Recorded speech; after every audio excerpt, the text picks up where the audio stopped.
Okay, we'll open up the public hearing on House Bill 451 and hear from the prime sponsor, Representative Evil.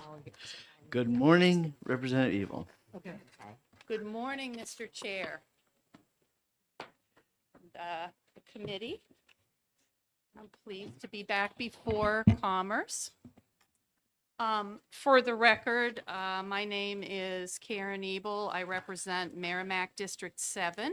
I'm here to introduce HB 451, which would establish a post-consumer paint stewardship program. I did give the committee a copy of my statement. I left it by the clerk's position there. And I also provided you with a copy of the most recent report, interim report of the Solid Waste Working Group. And I'm here in my capacity as chair of the Solid Waste Working Group. So I'll just wait. So if you wanted to distribute the report, that would provide that would provide the committee with a copy of the stakeholder membership of the Solid Waste Working Group, which basically we have representatives from landfill operators, recyclers, municipalities. We have someone from UNH. We have many, many people. So when I bring forward a bill that is supported by the Solid Waste Working Group, I think it's important to note that it's a bill that has broad support within the industry and within the various stakeholder groups. This bill, as I said, would create a post-consumer paint stewardship program. It's a fully bipartisan bill, as you can see, and it follows the prototype that's used in many other states by paint manufacturers and the related stewardship organizations. It is supported by the paint industry, and there is a representative of the American Coatings Association with us today who can talk to you about the program in much greater detail than I can. But as an overview, consumers can bring their leftover paint and related products to participating retailers. There's absolutely no requirement that the retailers participate. It is voluntary, and folks can come and bring their paint there for recycling.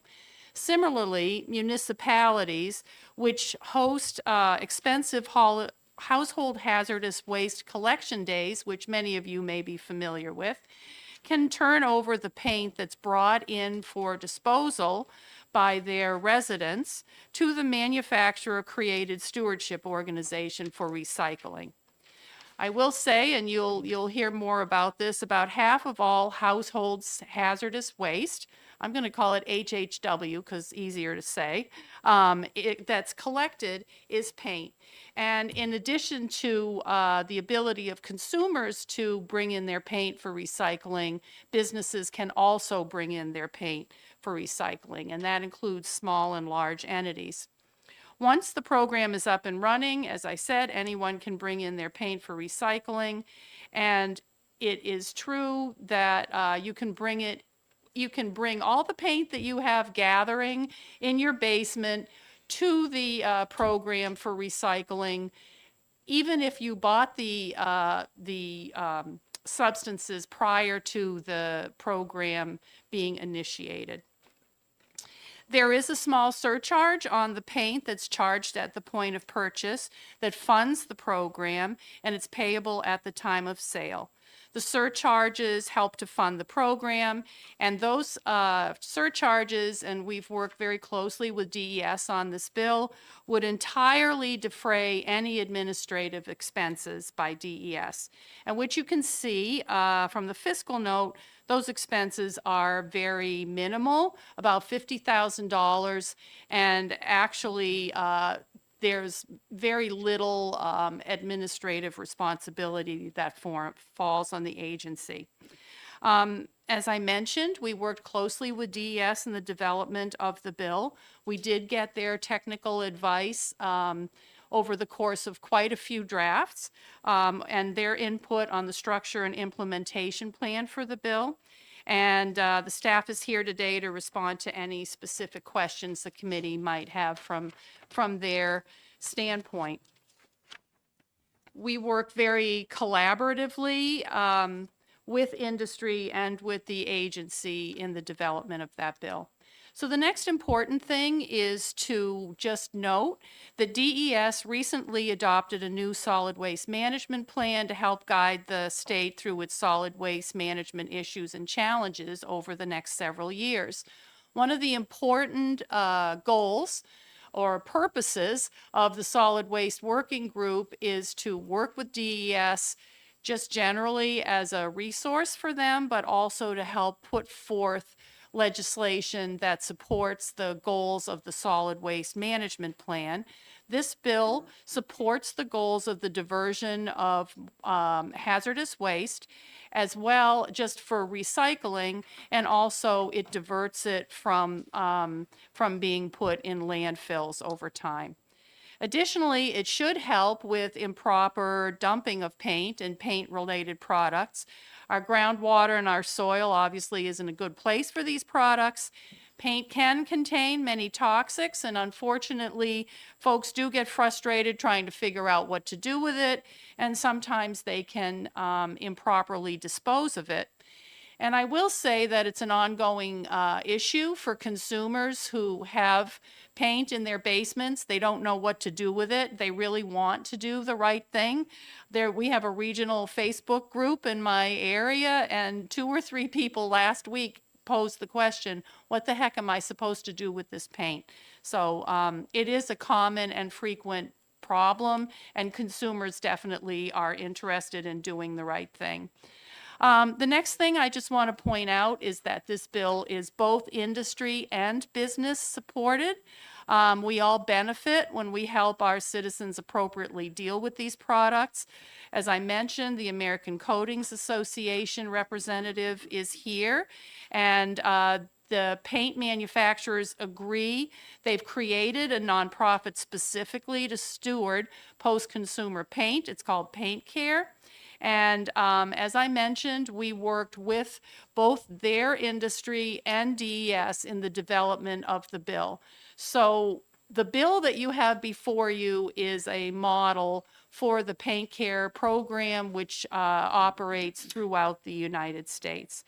Many hardware stores, from a business standpoint, they sell paint, and there is support among small hardware stores. They like this recycling program because actually when folks bring the paint to the retailers, if they choose to participate, the retailers, folks can bring in their paint, and it builds foot traffic for the hardware stores. And for that reason, you find many smaller businesses participating in the Take Back program, and they like it a lot. From the standpoint of the bill history, this bill, a similar concept of this idea came before House Environment and Agriculture last term. It passed unanimously out of that committee. It was on the consent calendar, and it passed unanimously out of the House last year. The chair of Environment and Ag is here to talk about her committee's view on the bill. And so if you have specific questions there, you can ask her. Lastly, this benefits municipalities. It will save tax, and it should save taxpayer dollars. And from your own experience, you know that towns or groups of towns hold periodic household hazardous waste collection days. And as you also know, there can be some impatience around those those days because people want to do the right thing and they only occur at a very periodic basis. And as I mentioned, paint is about half of what is collected during those days. And what happens is the towns, sometimes they get grant programs, sometimes they don't, or the regions operate them. They basically collect the hazardous waste and then they have to deal with its disposal. They have to pay for it, and it's extremely expensive for the towns. So you'll also see in the fiscal note, while it's very hard to estimate, this could be a taxpayer savings program for our towns. And I know that there are folks that can speak more definitively about that. And also the New Hampshire Municipal Association is supportive of this measure. Just lastly, you know, once the paint is collected, it ends up at these household hazardous waste events. Too frequently, it ends up in landfills along with all the containers that it comes in. The state recently adopted solid waste diversion goals. We're trying to divert 25% in weight from our landfills and waste to energy plants. Landfills, as you know, have been a hot topic around here, and anything that we can do to preserve our landfill capacity would be terrific if we can conserve it for those things that really need to be landfill, because unfortunately some things just do. Paint does not have to be landfilled and it can be recycled, and we should take advantage of recycling any commodity that we can. And then very lastly, for the committee, I want to say that this has very broad coalition support. We worked very hard to get interested parties to step forward to indicate that report. I'm proud to present to you a bill that has been supported not only by the ACA, but the Business and Industry Association, the National Waste Recycling Association, Waste Management, Casella, as I mentioned, the New Hampshire Municipal Association, the Conservation Law Foundation, a consortium of statewide environmental groups that includes the Society for the Protection of New Hampshire Forests, the Nature Conservancy, and the Audubon Society, among others. And I can say with some assurity that this collection of folks probably hasn't stood together universally supporting a bill many times in the past. This indicates that the management of solid waste is neither partisan nor is concern for it just related to particular interest groups. Everybody has an issue with solid waste. They use products and they generate it, and I think it behooves all of us to do better with our trash. So on that basis, I'm pleased to bring before you a carefully crafted, broadly supported bipartisan bill, and I urge the committee to support its passage, and I'm happy to take any questions. Representative Spear. This is actually a curiosity question. When you say that the paint can be recycled, that means when it goes to one of these collection places, it's not going to go in the landfill, I take it, and somehow some organization is going to do what with it? They're not going to throw it in a landfill, are they? No, obviously, yeah, that's the point of this program. And the representative of the ACA is here, and she can talk in greater detail about what happens. But basically, and this is another issue for municipalities, is the issue and the cost of hauling. But they arrange for the collection from the collection sites, and they bring it to a recycling facility. So from the time that a consumer or a business turns over the paint, their responsibility, the paint care organization responsibility kicks in, and they'll take it over. And obviously they're supporting this program because they feel that is worthwhile to recycle the paint. And from that standpoint, again, you know, when you think about it, it's really good to be recycling things that we shouldn't be throwing away. Representative Burrows. Thanks for taking my question. Before I do that, I just want to say this is an amazing piece of work. It really is. And my hat off to you bringing all these people together. Representative Spear asked half my question. Are the buckets also recycled? Yes. Okay, thanks. Representative Henry. Is there anything in this program that pays people to collect this stuff and bring it in? I'm not quite sure what you mean, but well, actually, I was just chatting with the ACA representative, and she again can give you more details about that. But if you're a large generator of paint, you can arrange with the paint care folks to come and pick up the paint free of charge. But as far as going around and picking it up from individual homeowners or businesses, no. I mean, it's a volume question. Representative McAleer. Thank you very much. Real quick question. You said that a paint store or hardware store can voluntarily into the program and take the paint back. Would they be, if they didn't volunteer to be in the program, would they be allowed to charge that surcharge? The surcharge would be a universal surcharge on all paint products sold in the state. Thank you. And that's where I want to go. I figured.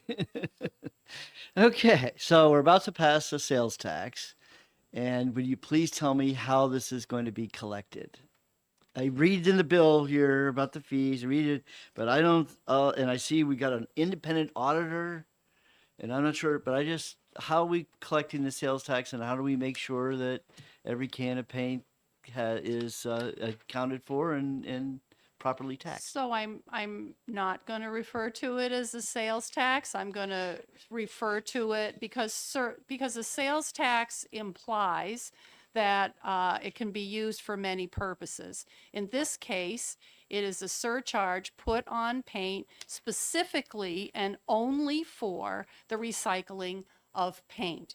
So at the point of sale, the retailers would be collecting the funds and they would turn it over to whatever system is set up for the collection of those funds. And again, Mr. Chair, definitely a good question.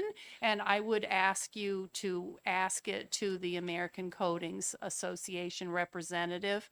But the whole structure of the collection of the surcharges is a constrained, overseen, well-documented, transparent process. I'm sure it is in states that have a sales tax, but for New Hampshire, we're now asking every Home Depot to have a field on their system to collect that tax when the person makes a purchase. Let alone, what are we going to do about people who buy it off of Amazon? So these are the questions that I will have, and hopefully you can respond to So that. I'll turn this over to Ms. McAuliffe, but I did see that within the body of within the program, it's the retailer can either break it out as an independent charge or roll it into the overall cost. Right. So however, but I would ask that you discuss the retail collection piece with her. That will be I'm sure you will. That would be my Yeah, only no problem. problem. Only issue with it. No, I The know. fact You that it's asked- volunteer to collect it, that's great. It's good. I love volunteer, but the collection of the Right. tax is what excuse me, the user fee. Please use the right term. It is what it is. Okay, Representative Burrows. Thanks for taking my question. Might this be more, what's the word? Might it be better to characterize this not as a sales tax, but as a fee for service? Well, that's exactly what it is.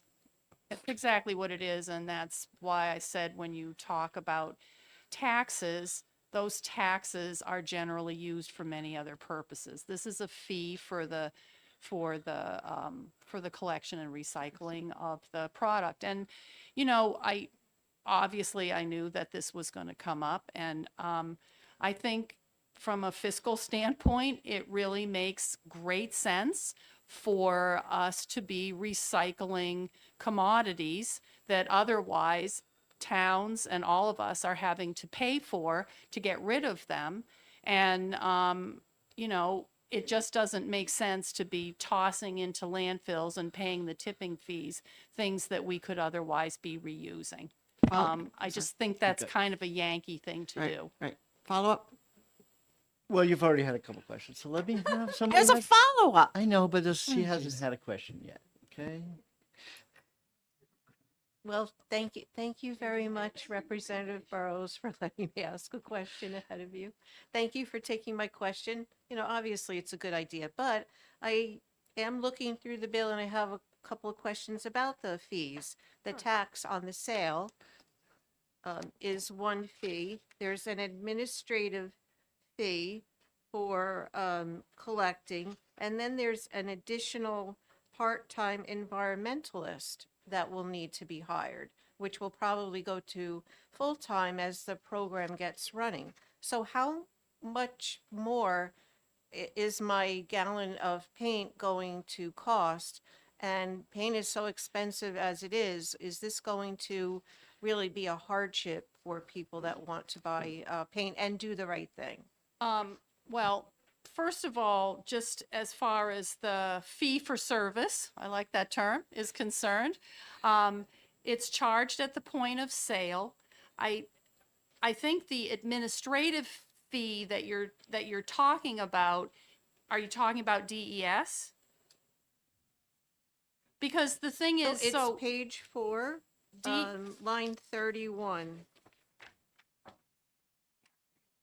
They'll collectively pay the department's administrative okay. fee. It's for- the agency. So basically, let's say over the course of the program, I don't know, let's just say $100,000 is collected within the paint fund. And then DES will figure out what it costs to administer the program. And then let's say, I don't know, we talked about this quite a bit. They don't think it's actually going to cost that much, but let's just say $2,500 then is transferred as the administrative cost to DES. So there's no additional money being spent.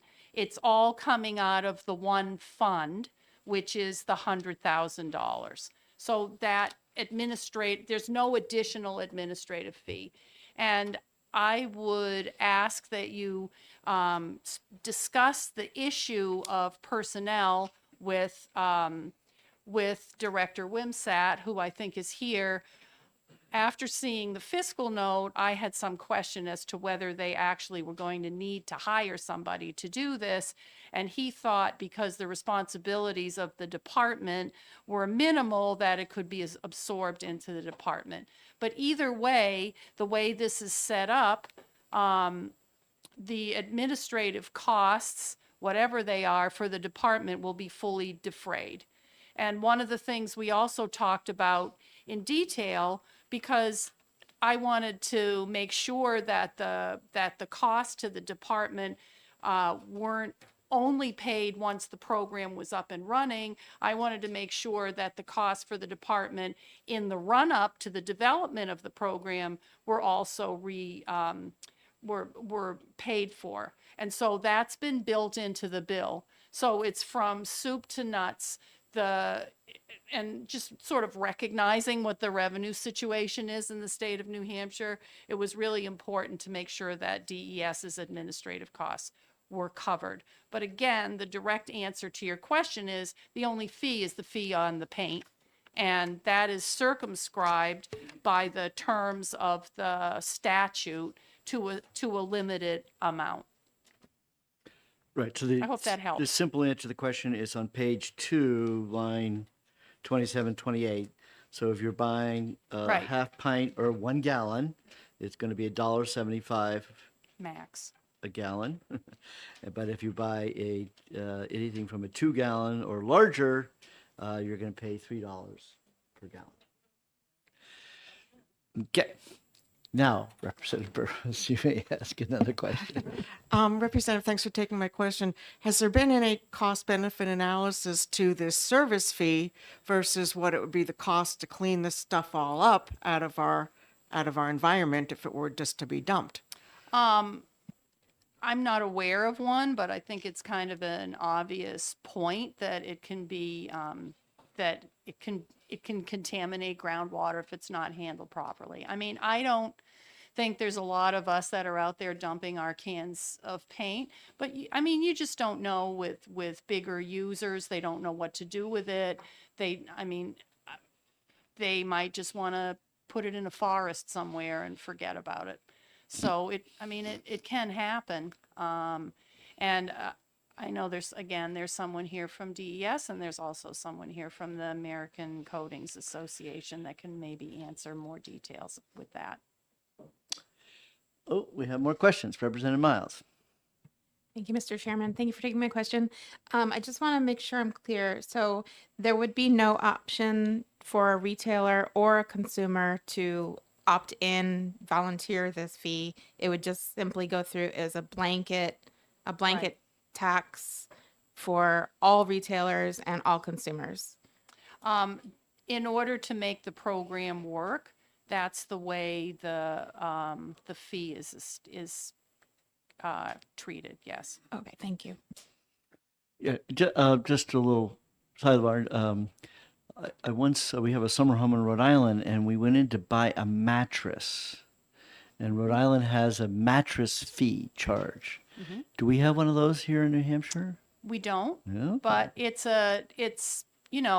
the thing is with mattresses, I mean, we can go down a rabbit hole on mattresses. you answered my question. I'm all set. I just need to say, I'm sorry, I'm just going to say it. When you license landfills, they are licensed based on volume. And to tell you the truth, and there are people here that can talk about it, the issue of mattresses is huge.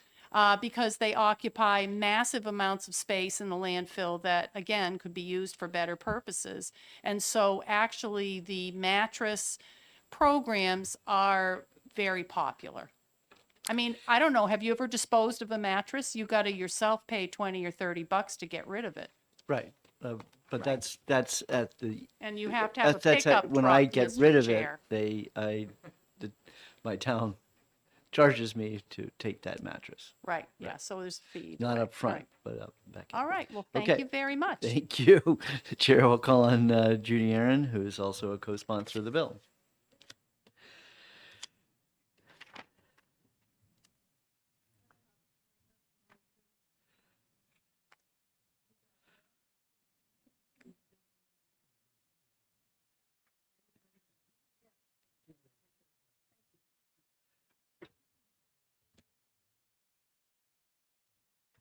Good morning, Mr. Chair and members of the Commerce Committee.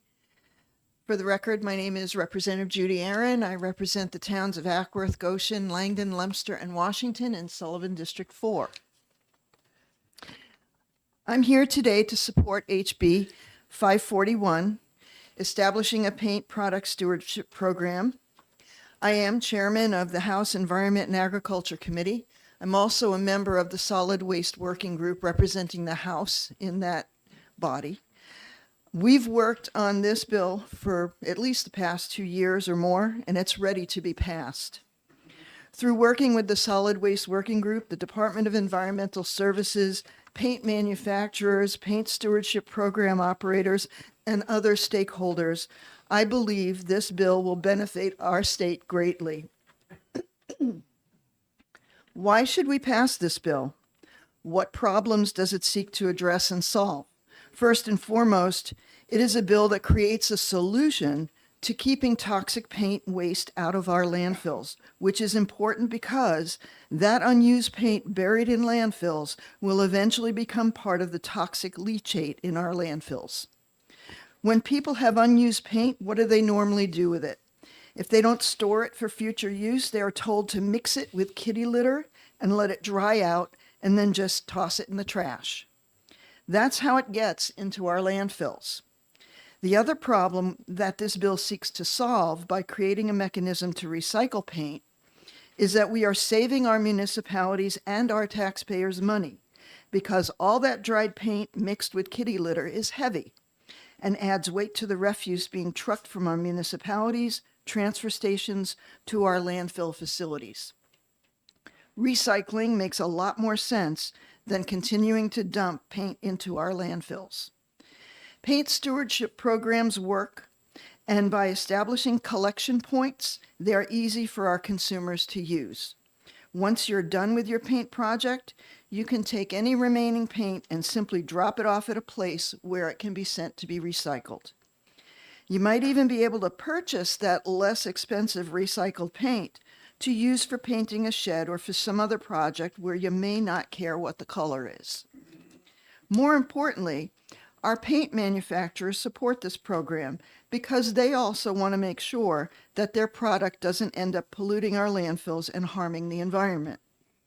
As for consumers, I've talked to people who have said that they would welcome paying just a little bit more for the paint in order to not to have to worry how to dispose of their leftovers and to know that dealing with paint that's left over won't be a problem in their transfer stations or end up polluting the environment. And for people who consider the modest extra cost of a gallon of paint to be a paint tax, I would just say that a tax could either be paid towards an incredibly sensible recycling program or paid to the municipality in trucking fees to bring the dried leftover paint to landfills to become toxic leachate, which will later cost the taxpayer much more money to deal with. The program outlined in this bill just makes a lot of sense, and it's a win for manufacturers, consumers, municipalities, and for the environment. We put a lot of thought into all the pieces of this program, and this program has operated very successfully in other states. It's just a win-win all around. And I truly hope that you will support this bill and help pass it out of the House, just like it was passed the last time. Thank you. We do have a question. Representative Post? My question is, when they have the paint, they mix it all together, put it in a big barrel or whatever it is, do they clean out the cans? So as far as I understand, and I guess, the American Coating Association can, and also people from Paint Cares can clarify. But as I understand, paint is collected. They might put similar white paints together and commingle that, similar red paints together, commingle that, and that's, come up with general colors. For paint that can't be recycled, they may send it to a waste to energy plant to be burned and used to create energy. So there's several different ways that this paint is recycled. The cans are recycled as well. And that's how I understand that the recycling part of it works, So they do clean it. as far as I understand. So then if they clean it, are they using solutions to So- prevent it to going into, down the drain or? When know, you into when the you say water. clean it, do you mean like they strain the paint, or No, I'm not no. quite Yeah, sure. Like when I have- We'll have the American Coatings. Yeah, I'm not quite sure. explain They to will us explain what- that Thank you. How process. she handles I Yeah. appreciate it. empty cans. Yeah. Okay. Any other questions? Seeing none, thank you very much. Thank you, and I appreciate you hearing this bill. No problem. Representative Bixby.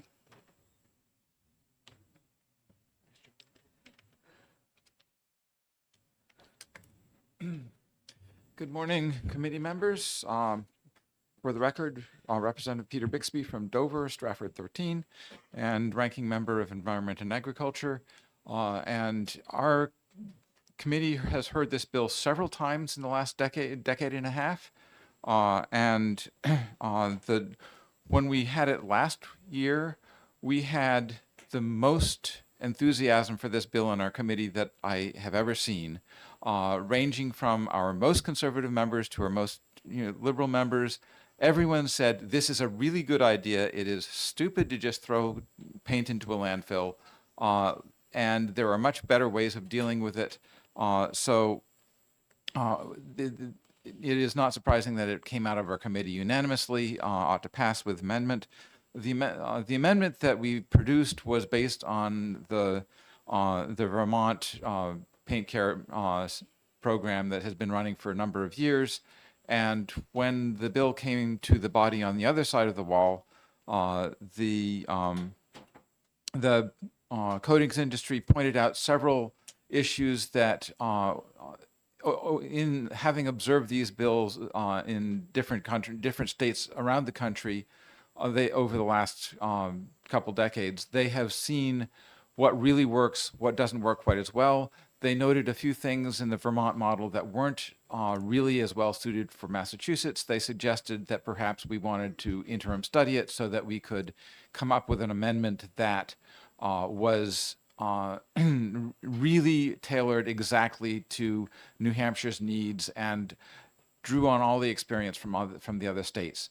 So the coating industry worked with a number of stakeholders, a number of representatives, with DES, with the Solid Waste Working Group over the past, since last spring, in order to come up with this piece of legislation you see before you, which is really tailored towards what we need in New Hampshire now.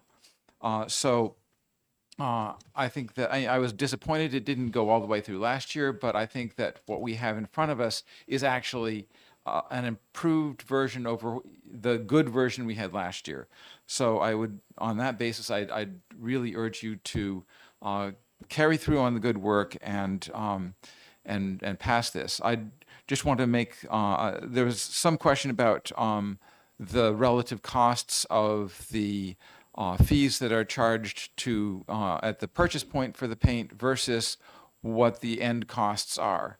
Representative Aaron very well described what happens with latex paint in disposal now, which is that in order to be willing to take it, waste hauler, the waste haulers want that to be filled with kitty litter or sand so that it is no longer liquid, but it's solid so it doesn't spill on the highway when they're driving it to the landfill. Which, I mean, it's reasonable that they're concerned that it not spill. But that does add a lot of weight, and that weight is reflected in the tipping fees, which are reflected in your contracts with waste haulers at the municipal level. So that goes onto your property tax. Another thing that goes onto your property tax at an even higher rate is the non-latex paint. Oil-based paints are classified as hazardous waste in the state because of the solvents that they have in them. And when you're disposing of hazardous wastes, the disposal rates are way higher than tipping fees. And that also goes onto your municipal tax bill. So one thing that this bill does is it redefines, for the purpose of recycling, the oil-based paints as non-hazardous waste through the part of the process where it would have to, clear the various regulatory barriers to get to the recycling plant.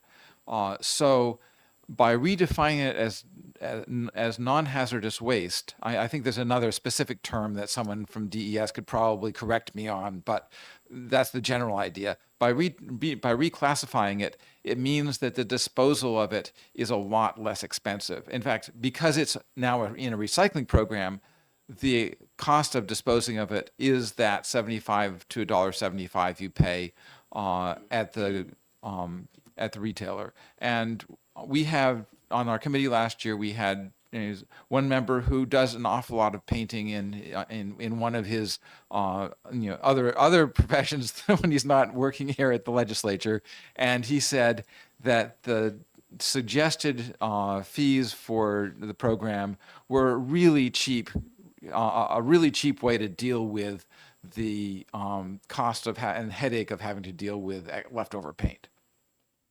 So I'm willing to take any questions. I guess we're questioned out. Thank you. Thank you. Chair will now call on Heidi McAuliffe, who represents the American Coatings Association, and In support of the bill. Thank you, Mr. Chair. So my name is Heidi McAuliffe. I'm the Senior Vice President of Government Affairs for the American Coatings Association. The Coatings Association is the premier trade association for paint manufacturers and their raw material suppliers.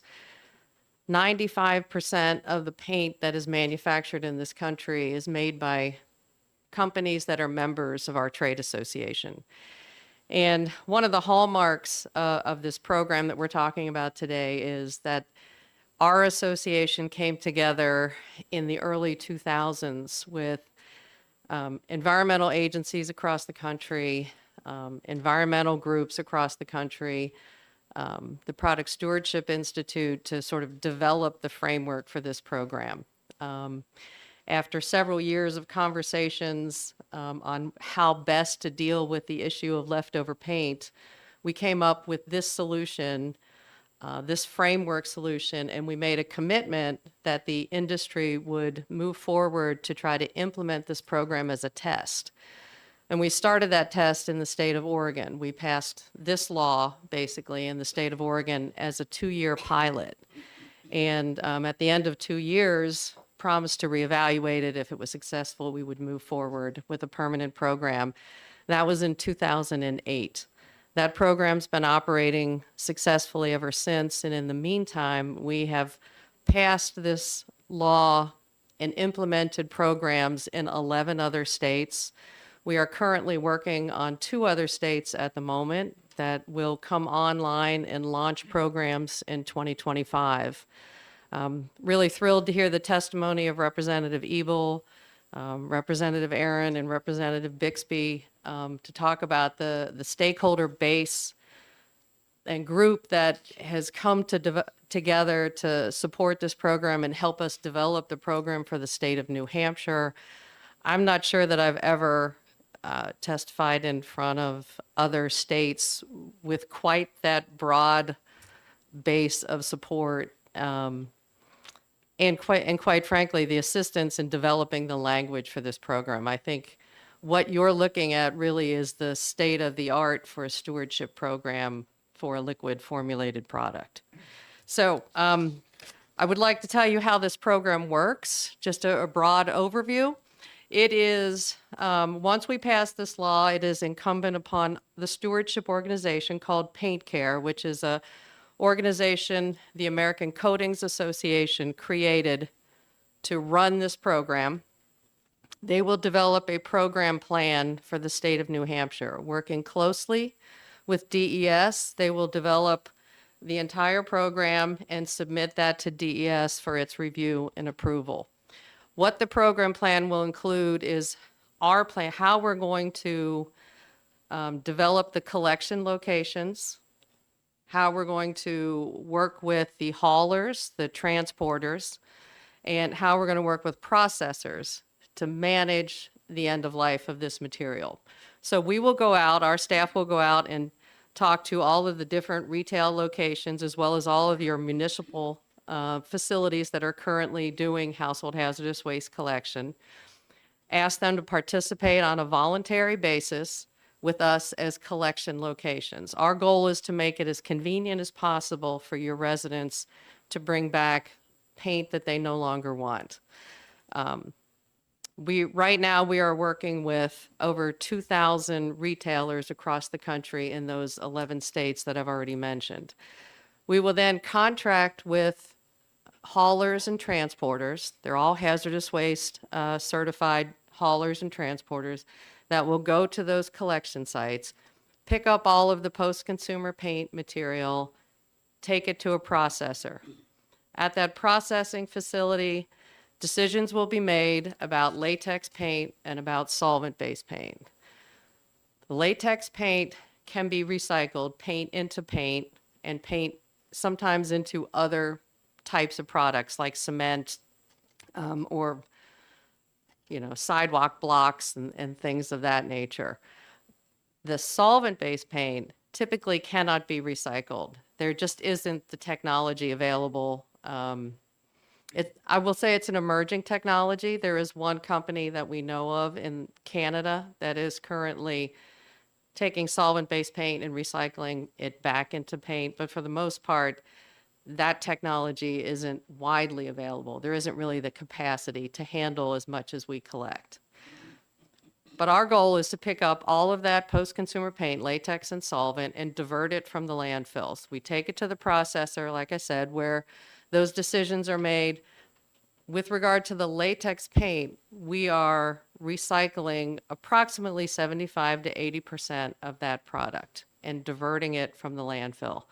There is a certain percentage of that latex paint that has been frozen and thawed so many times, or it's otherwise contaminated, that we may not be able to do anything with. So some of that eventually will go to a landfill, but it's a very small amount. The solvent-based paint is sent for waste to energy recovery, so we can extract the energy from the solvents in those products. So that's the overall structure of how the program. From the consumer side, when a consumer comes into a paint store and wants to return their paint, it's a pretty painless process. They bring their paint into a collection location, give it to a customer service agent, and hopefully they shop around and buy some other products. There's no charge when they drop it off. It is completely free of charge. The only fee involved to a consumer is when a consumer purchases a new can of paint. And at that point in time, there is we call it an assessment. I like the fee for service phrase, but there is a fee for service that is added to the cost of that paint. The cost of paint right now ranges anywhere from between $20 to $100 a gallon. Typically, the cost for a 1 gallon can in our programs across the country averages about 75 cents. I don't know what it will be for the state of New Hampshire. That is something that we'll evaluate once this program is adopted into law. And I do want to talk about that process for just a moment. 100% of the revenue that funds this activity is that fee for service. So every time a can of paint is purchased, that fee goes directly to Paint Care. And here's how the cash flow really works. Once we're working in New Hampshire, we're going to talk to every single manufacturer that sells paint in this state. That fee for service is assessed on every single can of paint, whether it's a Sherwin-Williams, a Behr paint, or any other brand of paint. It's universal. If it's an architectural paint, it's going to get this fee. Manufacturers will submit that fee. They will figure out what their sales are in the state of New Hampshire, multiply it times the fee, and send a check directly to Paint Care. The manufacturer then includes that fee on the price of the paint that they are sending to distributors and retailers. Retailers, when they sell the paint to a consumer, gets that 75 cents or whatever the fee is when they sell the paint. So it's a very seamless operation in terms of the cash flow for this program. On the expense side of the ledger, we will go out and talk to transporters. We'll issue an RFP to the transporters in the state and the processors, ask them to submit bids to work with us. Once we figure out what the sales are in the state of New Hampshire, and we figure out what the costs for transportation and processing and other administrative, typical business type costs, like insurance and salaries and things, we can then figure out what our budget is and then really determine what the schedule of fees should be. It's a smaller fee for a smaller can, larger fee for a larger can. But like I said, typically, on average, a 1 gallon can, typically the fee for service is about 75 cents. So that's how the budget process works. We are really proud of this program. We try very hard to make this a zero cost program. So We will be working very closely with DES as our oversight agency, and we will pay them for their time to administer this program. We will not only pay them for their time reviewing our program plan, reviewing our annual report, and any enforcement activity that they believe is necessary, we'll pay them an administrative fee to submit our plan at the very beginning of this process. So, as I said, our goal is to make this a zero-cost program for the state of New Hampshire. I guess a couple of other points I would just like to make, and I hope I'm not running out of time. I don't mean to go over. Once this program launches, on day one, retailers will begin assessing that fee for service on a can of paint. On day one, you can empty your basement or garage. Doesn't matter how old that paint is. All of that legacy paint, we want out of your basement and garage. You know, we want to be able to divert it from the landfill and recycle as much as possible. So all that legacy paint comes in. There were a couple questions about the containers. Paint being a liquid formulated product, we can't collect it unless it's in a container. So we absolutely take the containers. Paint cans, you know, sometimes they're all plastic, sometimes they're all metal, sometimes they're hybrid. Our goal is to recycle the containers as much as we possibly can. That really depends upon capacity in the region for plastics recycling and metal recycling. We do better with the metal cans. Obviously, it's a higher value recycling activity. We struggle a little bit with the plastic side of it, but we're getting better and better. But our intent and our goal is to recycle those plastic containers as much as possible. And the question about do we clean them out? We don't. We will work with the container recyclers. Whatever their process is, we do our best to work with them.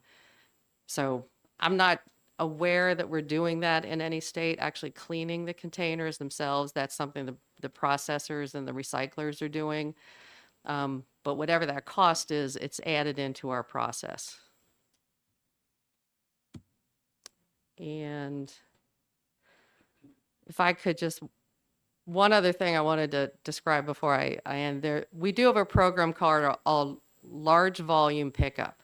So our retail collections and our municipal facilities that we're working with, they're designed for residents. So, you know, I don't know about all of you, but I have about 8 cans in my garage right now. And when Maryland gets their program up and running, I can't wait to get there.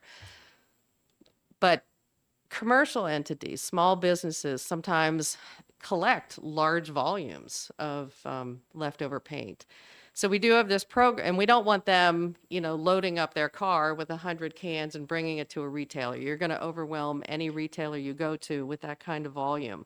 So in order to service those small businesses, we've developed this program that will send a transporter directly to that commercial business, pick up all of that paint, and take it directly to a processor. That's included, no extra charge. We actually have regular customers that can just call us up and say, okay, I've got my 100 gallons, come and get it. They don't have to move it. We send the transporter there who moves it themselves. So it's working beautifully, and it's a real boon to small businesses and, you know, hotels, schools, prisons, painting contractors, lots of small businesses utilize this program. So I think with that, I'm happy to take any questions. Representative Spear. Thank you. Excuse me. You mentioned that certain types of paint are going to end up being burned. What kind of chemicals come out of that? I mean, are we careful about pollution or air pollution or anything like that? What kind of chemicals result from that? I don't know a lot about that process, but all of the facilities that specialize in waste to energy combustion are fully certified. I mean, we make a commitment that our end of life management for paint products is going to be environmentally sound, and we ensure that all of our processors are in compliance with environmental regulations, federal and state. So I'm happy to look into that a little bit further for you, but it's a pretty common process. I would like to follow on that with just one comment. We have a plant in Manchester that burns waste, and it's turning out to be quite the problem. So I'm very concerned about what kind of chemicals are coming out of this. Would you believe? Would you believe? Representative Burrows. Thank you, and thank you for taking my question. I was curious about the program in Oregon, and I'm wondering if there was any data in terms of the return on investment of the program versus the costs of cleaning up all this stuff if it goes into a landfill. There actually are you familiar with the Product Stewardship Institute? Okay. The Product Stewardship Institute is a third-party organization that endorses extended producer responsibility programs. They're very engaged in lots of different consumer commodities and have been for years. They have done some studies of our programs. I believe the Oregon program, the Connecticut program, and our Colorado program. I'm not sure that they specifically follow a strict cost benefit analysis, but they have been, studies, case studies on our program after the program's been in operation for a certain number of years. And I'm happy to share those with you. In terms of cost benefit analysis, one thing I would say is one of the big benefits for the state and for your local government entities that run the household hazardous waste facilities.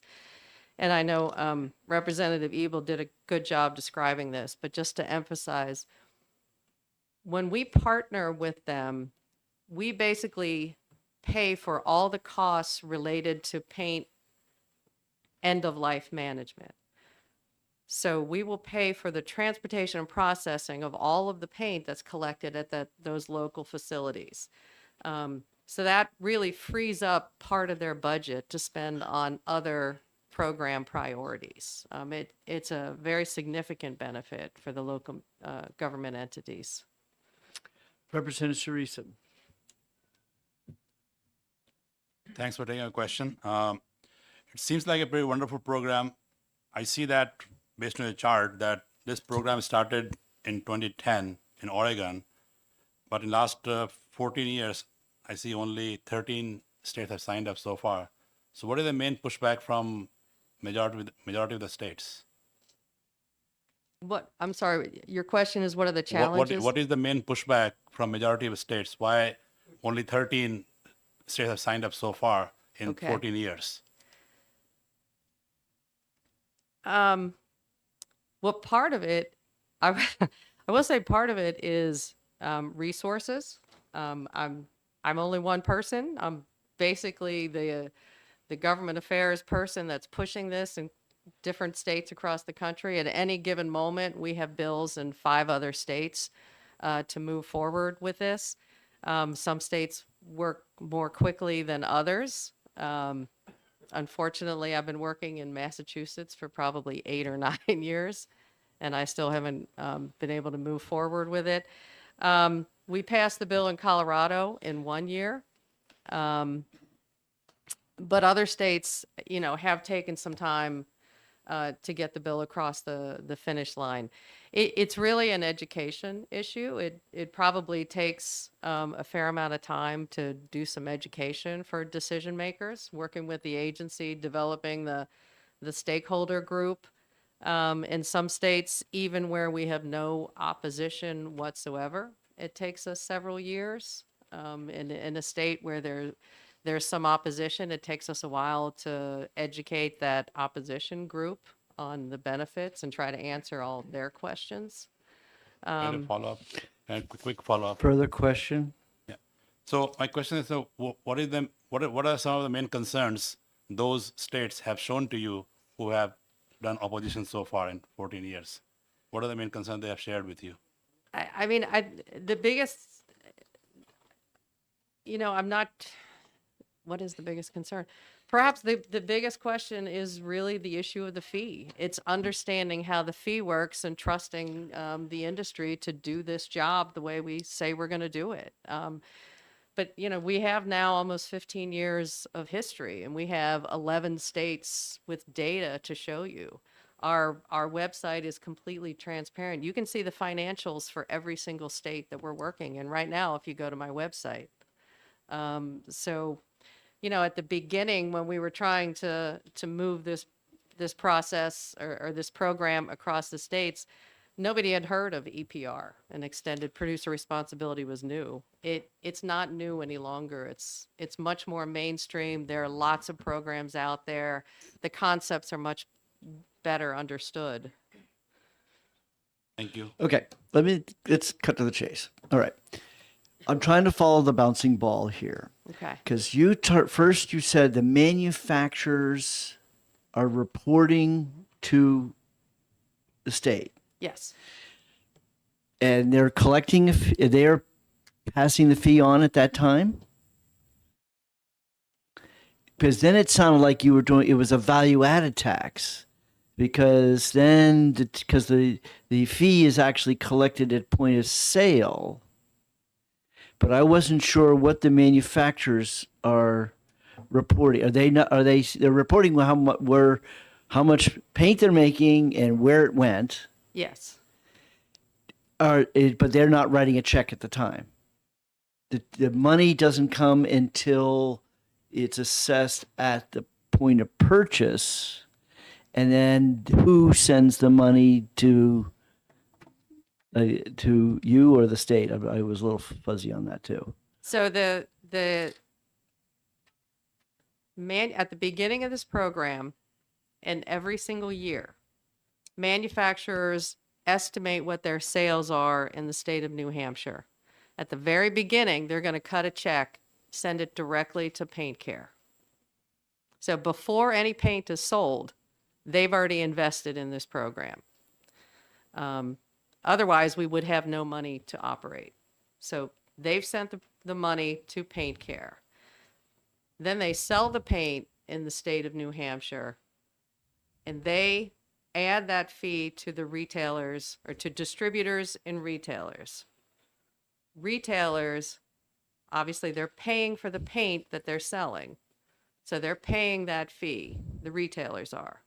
But the retailers recoup their money when they sell the paint to consumers. Typically, that's 75 cents. That's They the, recoup. You're getting paid. so that back. retailers are not doing any reporting. They're not paying anybody other than they're buying the paint. So it's built into the wholesale price to them?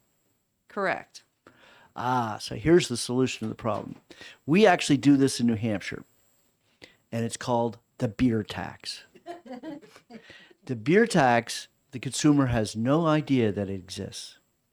As a matter of fact, even the retailer doesn't even know it exists. It's collected at the distribution level. And right at this moment, because I'm looking at the beer tax collector has actually just entered the room because we're going to be executing a bill. But I'm going to say at this moment that if we're going to deal with the number one problem, the pushback, is that the cost of this fee for this service has got to be built into the wholesale price before the product arrives in New Hampshire. Just an idea. We'll talk further, but I just want you to know that's where I personally would be trying to take this bill. But is that different than what I described? Well, in the sense that the consumer is paying the whole value at the time of the purchase. Okay, that's a sales tax. Okay, call it what it is. That's a sales tax. Okay, but when a tax is collected at the wholesale or distributor level, okay, yes, we do call it a tax, but it's unbeknownst to the consumer. It has nothing to do with the consumer, and it has nothing to do with what the margin the retailer decides to sell the product for and what the consumer is paying. And that's where the consumer is shopping around. Now, you might argue the downside of this is that you're going to end up, they're going to pass on the full cost when it comes time to sell it. And the consumer says, oh, look, that gallon of paint is $1.75 more in New Hampshire than when I can pay for it in Massachusetts because they didn't pass the law. Not That yet. might be the downside. Not yet. But I'm saying is what if we were going to do something like this, the model we have here in New Hampshire is our beer tax model, which is built around the distributor collecting the tax. The tax is the fee is collected ahead, just like you're already saying they're going to estimate their fee. Okay. But in this case, we don't even want to estimate. We want every time they ship, we want them to send the fee, and it's based on gallonage. Purely gallonage. We don't care what the size of the container is. We're not even worried about the size. It's based on gallonage. That's a model we have here in New Hampshire. Something to think about. Okay. Would Thank you you. believe? Would you believe? Excuse me. Okay. Representative Sullivan. Would you believe, Mr. Chairman, I've been sitting here thinking the same thing you just said for most of this presentation. Right. Because you're familiar with it. Okay. Representative McAleer. I think it seems to me, and correct me if I'm wrong, but the model that you suggested is exactly what Chairman Hunt is saying, because it's actually paid by the manufacturer, then is passed on to the wholesaler, and then is passed on to the retailer. But I think it's exactly the same thing as the way that you're doing the beer tax, unless I misunderstood what you said. I have to feign ignorance about your Yeah. beer tax, You'll so have to it's learn hard about for it. me to say that's exactly it, but it sounds very similar to what we want to accomplish. In other states, we have had this conversation of should the fee be itemized on a receipt or an invoice. There you go. And it's interesting that conversation goes both ways. Some states want it on the invoice, other states don't want it on the invoice. Typically, we at ACA and Paint Care have never really taken a position on that. I mean, the fee has to be universal. It has to be the same fee on every single brand of paint. It has to be collected. Retailers cannot have the option of assessing it or not assessing it. It has to be there. Otherwise, the program, financially won't be sound. There are some consumer protection laws that we're running into right now that are requiring additional information about any fees added on to consumer products. So that's an issue we've been dealing with just in the last year or so. Okay. Yeah. Representative Grip. Thank you. Thank you for taking my question. On page 5, lines 7 through 9, you're changing this designation from hazardous waste to universal waste. Yes. Can we talk about that, please? Yes. So in order to provide the full range of services, we want to be able to collect solvent-based paint and latex paint, which is oil-based. The latex paint typically is not hazardous. The solvent-based paint is. It's typically flammable. All of our haulers have a hazardous waste certification, so that's not really an issue for them. But for the retail locations to collect that type of material and hang on to it until we can get a transporter there are some issues. Universal waste is a way to manage low risk waste products. It's a pretty well accepted concept in hazardous waste management. We actually have a petition pending with EPA to designate all paint waste as a universal waste. And this helps us sort of streamline some of the processes that we have to engage in to collect the solvent-based paint. Thank you very much. Thank you. Okay. Mike Winstadt from New Hampshire DES.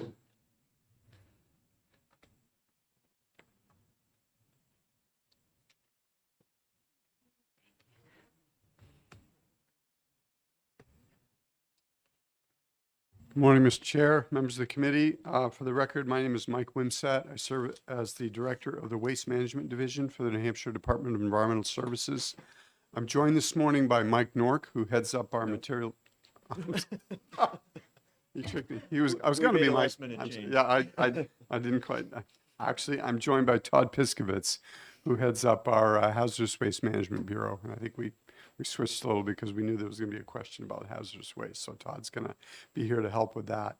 The department is not taking a position on this bill. However, we thought it would be helpful we always try to share with any committee any thoughts we have about a bill like this, even though we may not be taking a position, and to give a little context and history. As the sponsor indicated, this is a bill that has been around for more than 10 years, this concept. So we've worked on it off and on in a number of legislative sessions. I think that at the time we first started talking about it, it was a nascent program in other states, and there was some discomfort about whether we really could understand how it was going to work and whether it would work for New Hampshire. So it has gone through a number of iterations, but I think the overall program, and certainly the paint care program that Ms. McAuliffe described to you, has really matured and evolved over that time. We did indeed, as the sponsor indicated, work very closely with the sponsors and with the folks from the ACA to address concerns that we had about the original drafts of this legislation, and many of those concerns were able to be really addressed through that process. So it was a very collaborative and productive process for doing so. I will say that this bill and the concept of a paint stewardship program, and this is at its heart, this isn't a product stewardship program. It's really about the manufacturers taking responsibility for not just the production and sale of their materials, but also dealing with it on the tail end when there's a disposal Sounds like challenge. PFAS to me. Right, exactly.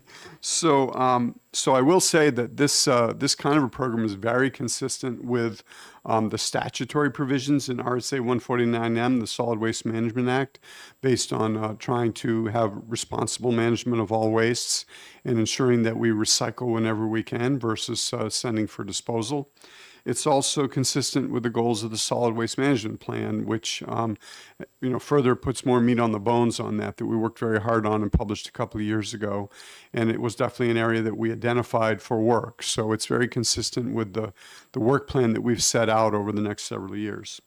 The other thing I would raise, and then we'd be happy to go to questions, is that, and I'm not sure it's been touched on a little bit here, but there's really a public health and safety component to this as well, because we know, and I know from my own personal experience, that if you're a homeowner and you're doing maintenance and such, you can end up accumulating pretty significant amount of both latex and solvent-based paints and coatings in your home. And most people, because they don't want to put it out in the garage or in the shed because they don't want it to freeze, they keep it in their basement. And so all of those things slowly over time, if you have a can of paint and a few years later you go to it and it's a hockey puck, there's a reason for that. All the solvents and material and volatile substances in that have leaked out into your home and you've been breathing them. So that's not a great thing, obviously. And in many cases, people keep those because they don't really have a place to bring it. They know that it's not that convenient to try to bring it out and spread it with, if it's latex paint, mix it with kitty litter and dispose of it.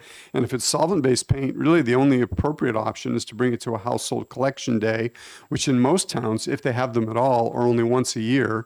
And you've got to time it and make sure you've got it on your calendar and you get it there. And then I will note that when we've talked to towns, we do provide grants to towns, matching grants for holding household collection days for household hazardous waste. The towns will tell you that the lion's share of the costs that they incur with their contractors for those collection days are tied to paint products. They don't even take the latex paints, but the solvent-based paints end up being, on a per gallon basis, famously expensive because they've got to hire a hazardous waste contractor who's got a chemist on site, and they're overpacking each individual container. It's a very inefficient and expensive way to do it. And what I've also heard from folks who operate landfills or transfer stations is that the most high volume day for disposal of paint products at a landfill is the Monday after a household collection day happened because somebody had a soccer game or they forgot about it on their calendar and they didn't get there. And so now they get mad because they've waited a year for the collection day and they missed it. So they just bring it all to the landfill. So it's not a great system. And something like this is going to be potentially providing a much better, more cost-effective way of dealing with these materials. So with that, we'll go to questions. Okay. Yes, Representative Henry. How come you're neutral? That is a fair question. And to be very candid, we're basically not taking positions really on any bills right now because we just haven't been able to get it's quality time with the governor's office to outline where the policy positions on bills are going to be. So across the board, that's what we've been doing. We expect that will change in future, but for now, that's where we're at. Great. Thank you very much.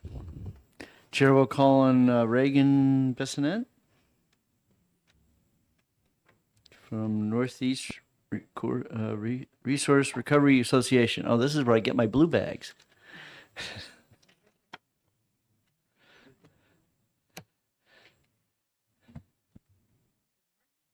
Marty, you have to push the. Good yeah, morning. there you go. Yes, thank you. I'm Reagan Bissonette. I'm with the Northeast Resource Recovery Association. We are a cooperative style recycling nonprofit, and we work with 90% of the communities in New Hampshire who are members of our organization. So our mission is to make sure that we can have municipal recycling programs be both environmentally sustainable, but also financially sustainable and environmentally responsible. So our organization as a general policy doesn't take positions on legislation, but I am here to just provide some information that I thought would be useful to the committee as you consider this bill. I'll also add that I serve on the Solid Waste Working Group as a representative for the Northeast Resource Recovery Association. So our organization, among the cooperative programs that we offer for our municipal members, we offer household hazardous waste collection days. We work with a reputable vendor who manages and recycles waste that is collected at these town program events. And I have some data I can share with you about the costs that municipalities incur related to paint collection. So we looked at data from recent years for over a dozen communities for which we've worked to help them manage their household hazardous waste collection days. The average population of these communities that we looked at was 9,600 people. And the average cost of their collection day event was about $13,000. A little over half of all of the items collected by weight, which is how they pay for the cost of the event, a little over half of what they collected was paint. So what that means is that for these communities that we looked at, on average, they spent about $7,100 for the collection and recycling of paint for their communities.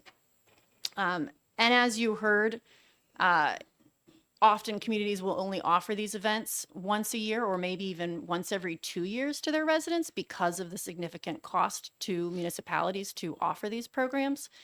And therefore, you could see that how a bill like this would offer more opportunities for residents to be able to access free recycling and management of their paint without having to wait for a once a year event. And this bill does seem like it would provide opportunities to help mitigate some of the costs that municipalities are currently incurring in order to recycle paint. So thank you. Thank you. Thank you very much. I have 3 cards left. They're all in support. Pretty obvious why. So all I ask is you guys be brief. Okay? So the first one on my pile is Mark Morego from Casella. So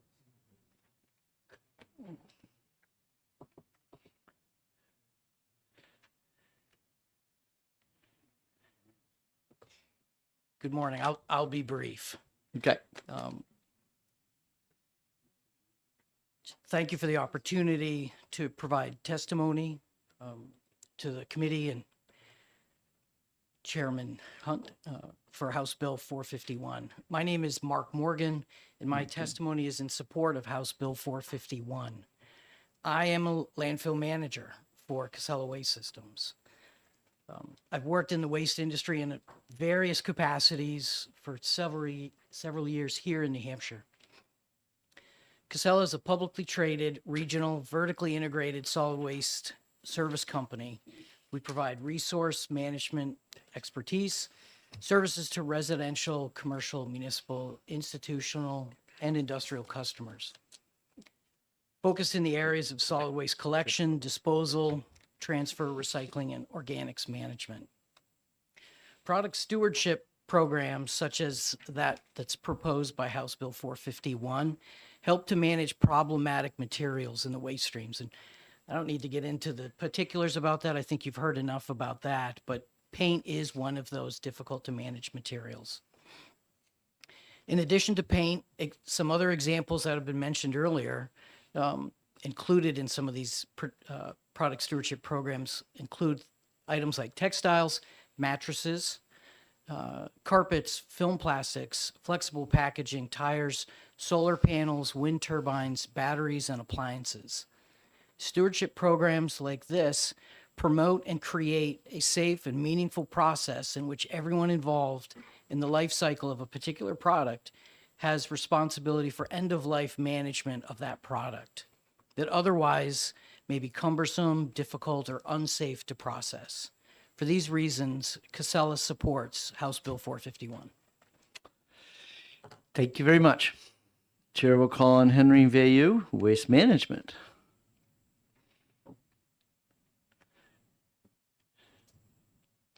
You know, the best for speech I ever said is ditto. Yes. I'll be a little longer than ditto.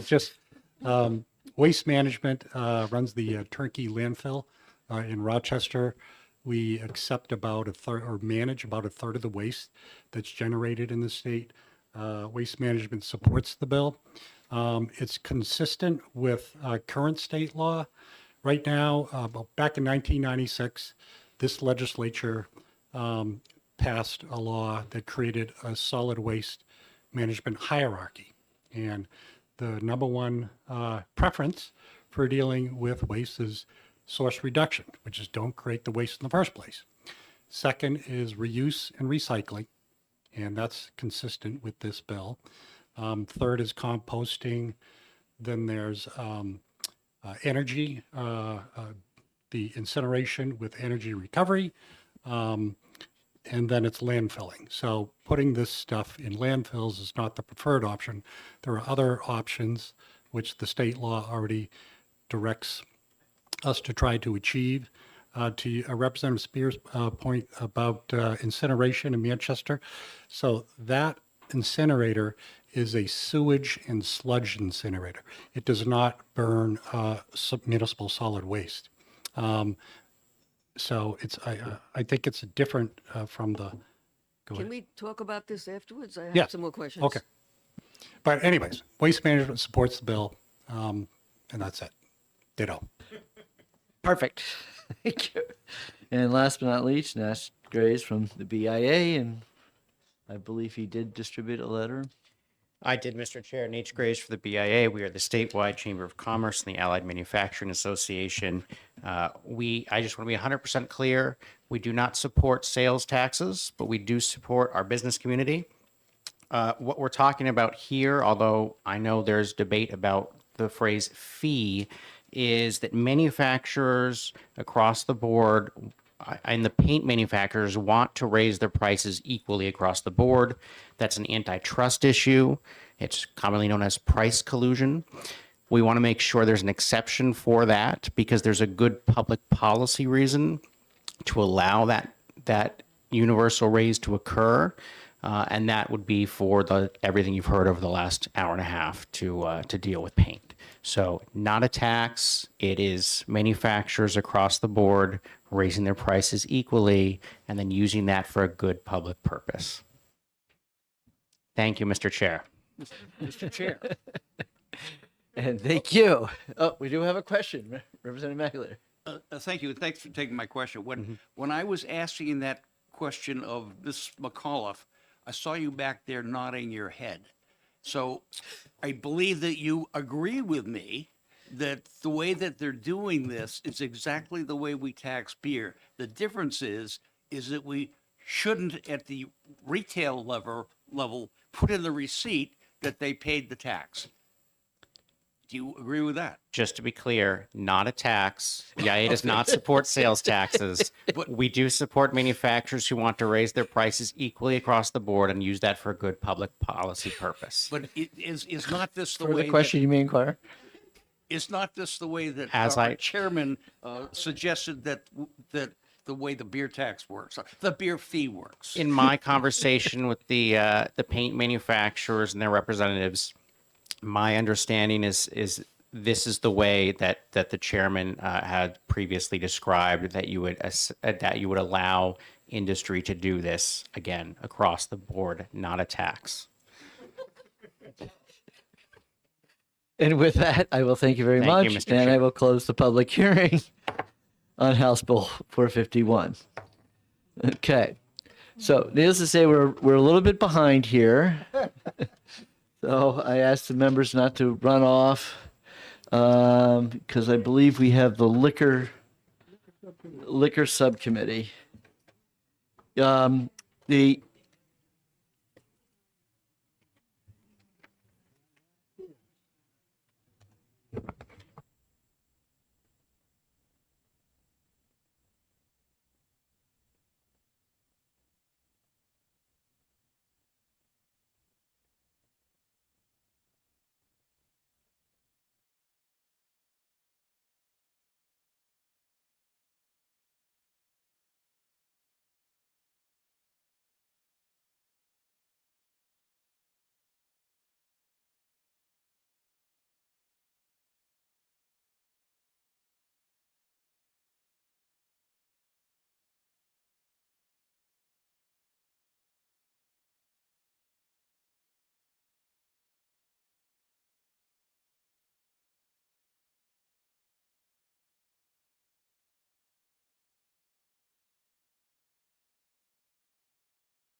Okay. All right, so we'll take up, first one is HB 81.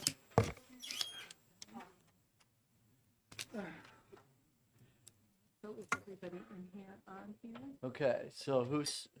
Hang on, I'll get you the list.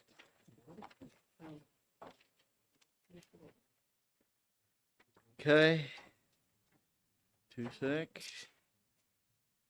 And no, he's not on liquor. Both.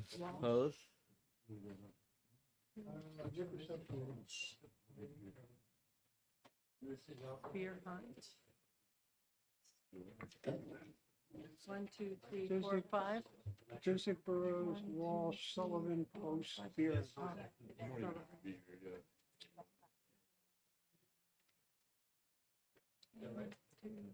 Oh, 1, 2, 3, 4, 5, 6, 7.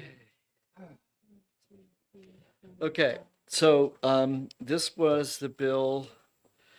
This was your bill, right? Wasn't this your bill? So what we did is take out that sentence that was, people could read into it, and just draw it to the restrooms, and Section 2. this is the model of how we want to do things. It's just get rid of everything that we don't need and just move it forward. Okay. All right. So, ought to pass on amendment.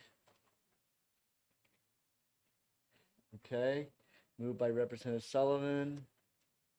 Second by Representative Patusek. Amendment number 0078. We're just at the beginning. 78 is okay. Okay. All right. Any discussion on the amendment for the members of the liquor committee? All those in favor say aye. Aye. Those opposed? You're right. Okay. Opposed? So that's 1, 2, 3, 4, 5. 5 zip. And you put it here? Yep. 5 zip. Are we executing? No, this is the subcommittee. Subcommittee. We will be executing these momentarily. Okay. Next one. All right. House Bill 77. So House Bill 77, this amendment is as kind of, I handed out in the subcommittee and in terms of how we were going to handle this issue.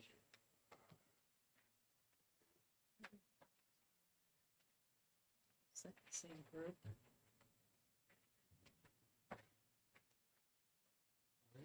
Yeah, this is the, yeah, that's gonna have an TPI. Whoops. We didn't have. Okay, so in this case, we took it out of where it was way in under licenses, and we took it. And even though we played with the idea of the Consumer Protection Act, but I think we got it reaffirmed by our Consumer Protection Division again yesterday to please go lightly with anything that gets stuck in the Consumer Protection Act. But this absolutely made the most sense, given the enforcement is already in the powers of the Liquor Commission. So in this case, the Liquor Commission is already there. They're looking at all the toys that that any retailer might have to look at licenses. So it makes perfect sense, and they have all the power of being able to research and find out whether there's any secret files being kept on their computer. Not that I can ever imagine they've ever done that before, but they have that authority to do that. Okay, any questions about the amendment? All right, I move. Okay, so this is, this just ought to pass on the amendment. Well, I'll move it, or actually Patusek moves it. I'll move it. Seconded by Burrows. I had a question, but I guess it's too late. Okay, you do have a question. Yes, what is your question? And I'm sorry if I didn't catch it before. Yes. This is strictly talking about the scanners for the licenses for when we go to buy alcohol or Correct. whatever. It's not anything to do with some of the other things that actually, like pawn shops, that actually have to scan it. Exactly. This is Okay. this is simply, and we have the added benefit, this is not only liquor, but it's also cigarettes. Right, of course. Okay, so and then marijuana if it was ever. If that ever, the cold day in hell in which that passes. Okay, So we include you, right? So shouldn't it be 6-0? sure, not here. yes, that's right. Okay. Okay, all This right. one's same. All those in favor, please raise your hand. 1, 2, 3, 4, 5, 6. Okay, 6 zip. 6 is just the subcommittee. We have this one 0-0. This is what we put here. AOH. That was not the exact. Okay, Mm, that's, okay, Me or you? You. Okay, all right, now we can go into executive session, right? 1, 2, 3, 4, 5, 6, 7, And- 8, 10, 11, 12, 13, I need a 14, green sheet. 15. I need a green sheet. You want it? Or you want I'm me? supposed to fill it out. Okay. Okay, subcommittee, it was, exec, what did I do with this piece of paper? Okay, before we begin the exec session, I've decided that we will not take up House Bill 359 today. We will not do it today. Because I feel like it.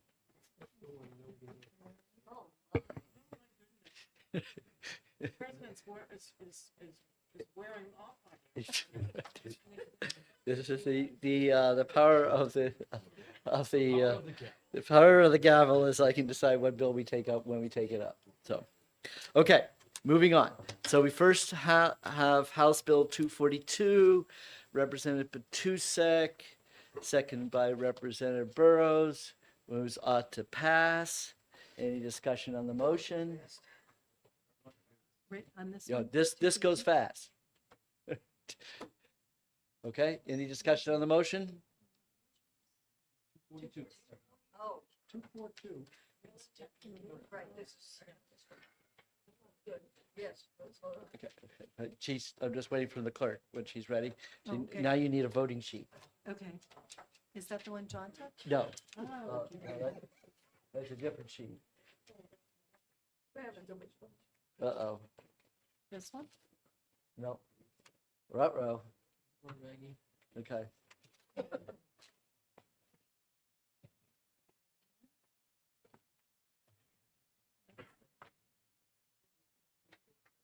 Is this it? Is this? John, is it this? Is this what we're looking for?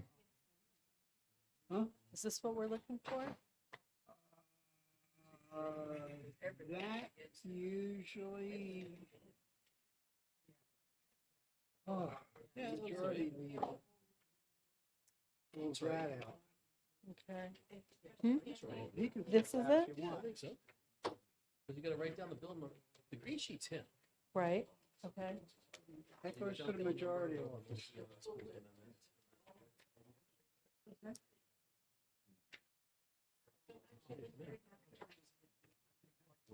Let me go tell him.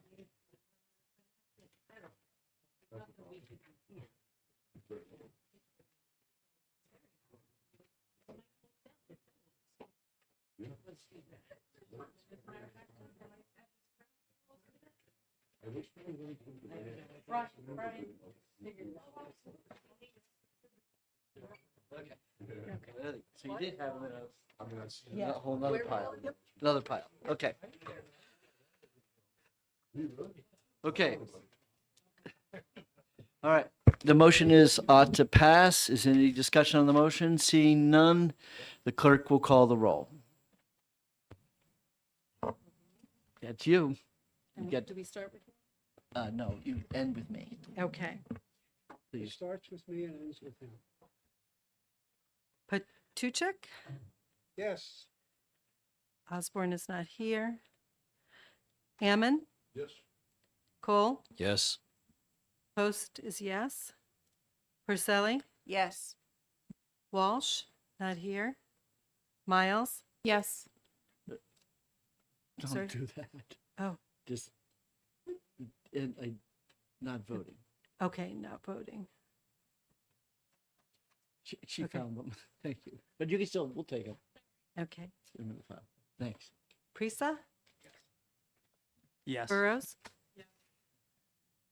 Herbert? Yes. McClear? Yes. Spear? Yes. Gibbs? Yes. Sullivan? Yes. Churasa? Yes. And Salvi? Not Not here. So we go here. Oops. 1, 2, 3, 4, Yes. 5, 6, 7, 8. Yes.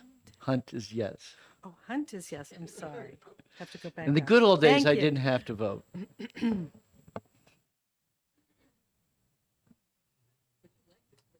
15? I think I'm a sponsor of the bill. 15 to 0. Motion 15 to passes at 15 to nothing. Oh, it would be 0. Sorry. Okay. Okay. All those in favor of placing House Bill, what number are we? 242 on the consent calendar, please say aye. Those Aye. opposed? So moved unanimously. Do you put it consent, consent. up Yep. here? Where do you write it? On that sheet, that other sheet you started with the. This one, Yeah. consent? So you put in the vote. Okay. The vote was 15. 15. Is it? And then down here you write consent Consent, yes. and then just sign it. Okay. Okay, one down, 35 to go. Okay, next House Bill 81, allowing patrons to take purchase alcohol beverages into the restroom or of a restaurant. The subcommittee has just voted on an amendment. Okay, so now, for those of you who did not get it, we'll pass this around, just, Too much stuff. Let's go find that. pass it around.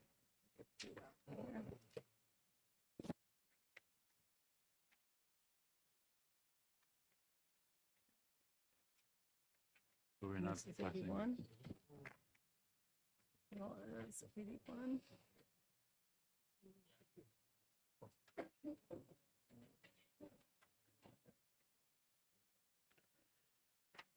Okay. All right, so Representative Patusek. Seconded by Representative Burrows. Who's doing this one? You are. I am. Okay. Well, I'll go. you always used to do liquor ones. I know. Okay. He said he'd take it if you wanted. Oh, Yes. okay. This was voted on by the subcommittee, so this is now, we're in exec session right now, so we are voting for ought to pass on the amendment. Is there any discussion of the amendment? And that, what is the amendment? Amendment, no, not that one. How did I do it? Amendment, oh, you know what, I just, You did? yeah, this is it, amendment number 0078. 007 with an 8. Up here. 0078H, okay. Sure, yes, thank you. Okay, any discussion on the motion? All right. Seeing none, the clerk will call the roll. So that would be Patusek? Yes. Osborne is not here. Yes, he is. Yes, sir. Pardon me? Oh, you came in. Welcome. Oh. Are you a yes? Thank you. Ammon? Yes. Cole? Yes. Post is yes. Purcelli? Yes. Walsh is out. Miles? Yes. Pressa? Burrows? Yes. Herbert? Herbert? Yes. McClear? Yes. Yes. Spear? Sorry. Yes. Gibbs? Yes. Sullivan? Churasa? Yes. Salvi? Not here. And Yes. Hunt. So what is the vote? We're voting on the amendment. Should be. 13, 14, 15, 16. 16 is it. Okay. Now the motion is ought to pass, 16 is it. 16. ought to pass as amended. Considering it's the same thing. We have our, Are we moving it? yes, so so Representative Petusek, second by Representative Burrows. Moves ought to pass as amended. Remove this and it also, That's it. Okay. it also Our inserts vote this. is 16 here. Okay, What is the bill then? Right? not yet. We gotta do the roll call. Okay. So this is Okay. ought to pass on the amendment, in the amendment number. Amendment number 78. is- Okay, and today is 1:30. Okay. First day on the job here, so. Okay? Is the motion clear? Ought to pass as amended. The clerk will call the roll On this one? on ought to pass. And then- on the amendment. Right, so it is duplication, but yes, Okay. it is a little annoying about the Ought duplication. to pass as amended. Correct. Okay, and bill is 81. 81. Okay.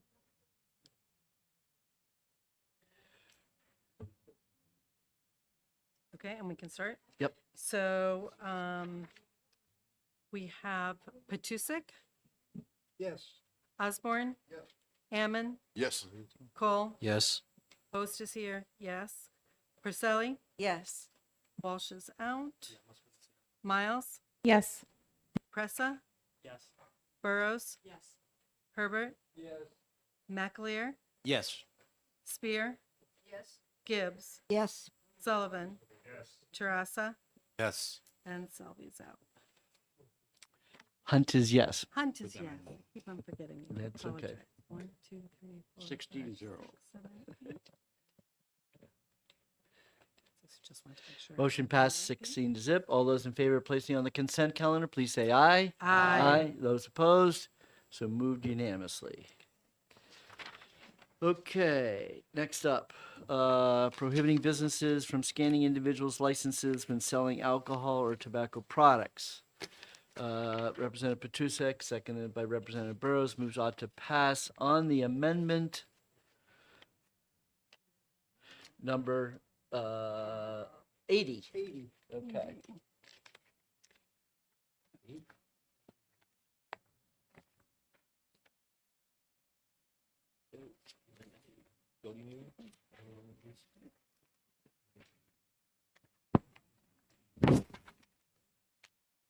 So is this, Okay, so is this 80 or is that? this is bill number 79. Okay.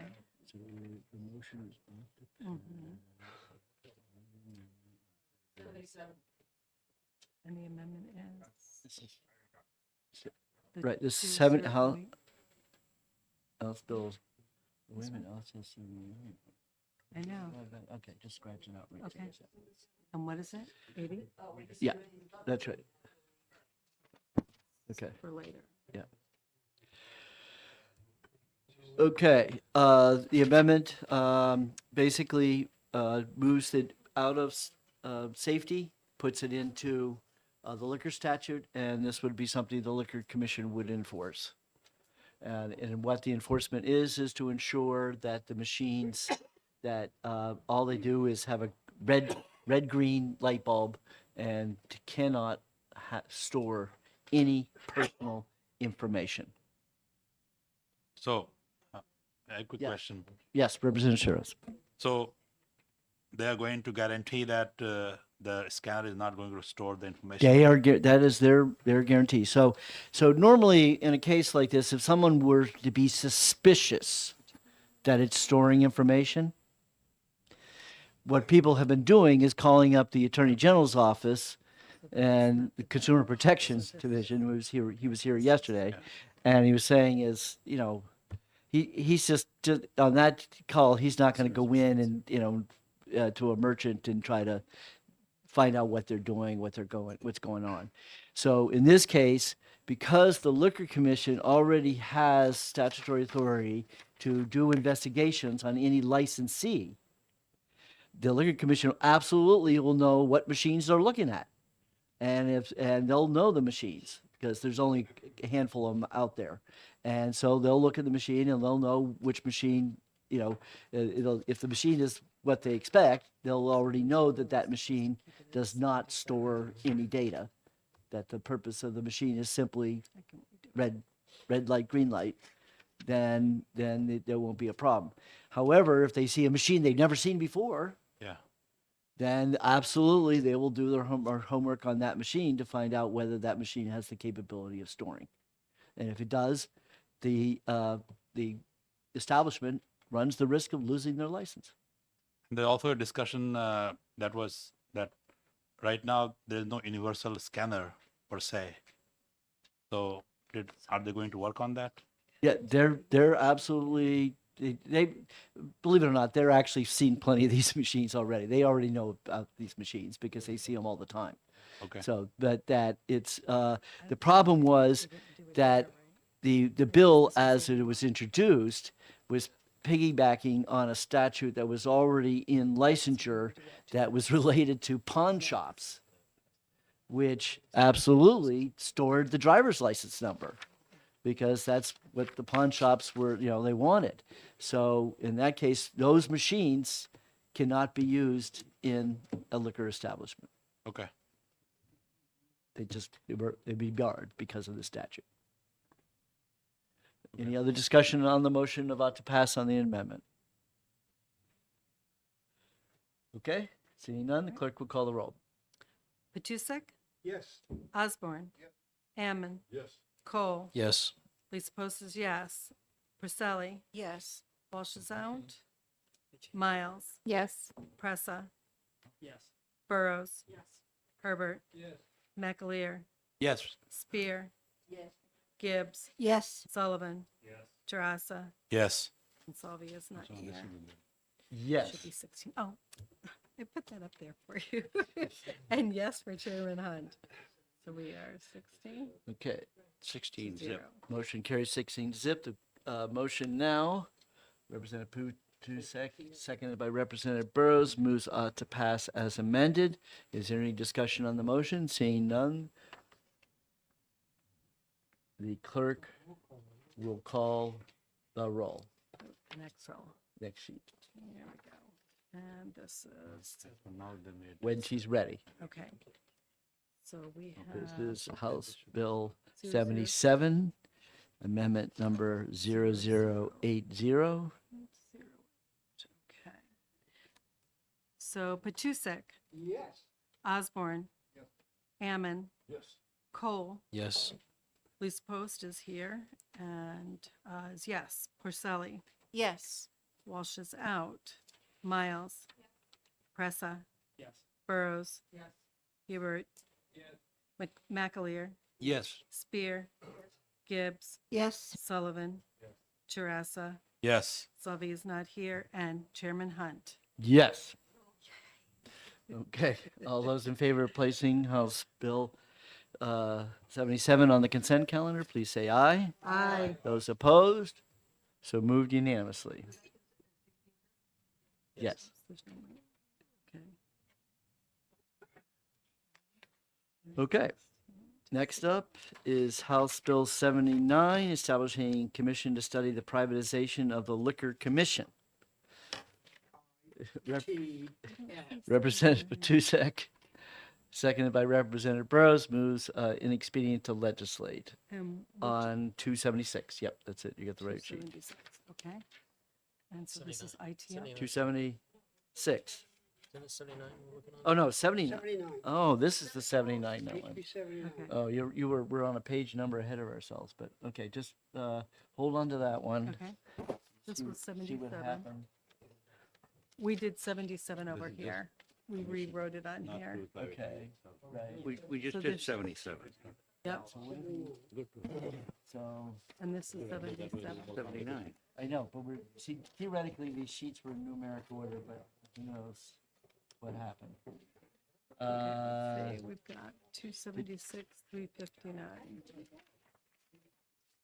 Do they give you extras of these? Executive ones, I'm looking at that.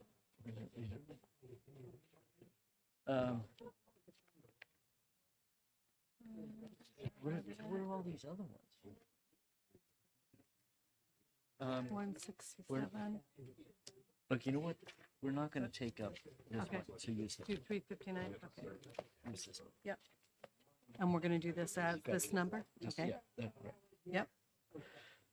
And this is, what number? It's 79. 79, okay. Okay. All right, so let me get a new sheet in here. Okay. So, motion is ITL, ITL. okay. and Patusic Boroughs. Boroughs. Yeah, okay, so scratch that. Just What do you mean? Just scratch that word. Oh, okay, yeah. Okay, the motion is inexpedient to legislate. Is anybody would like to discuss? We are on House Bill 79, relative to privatization of the Liquor Commission. Yeah, we did.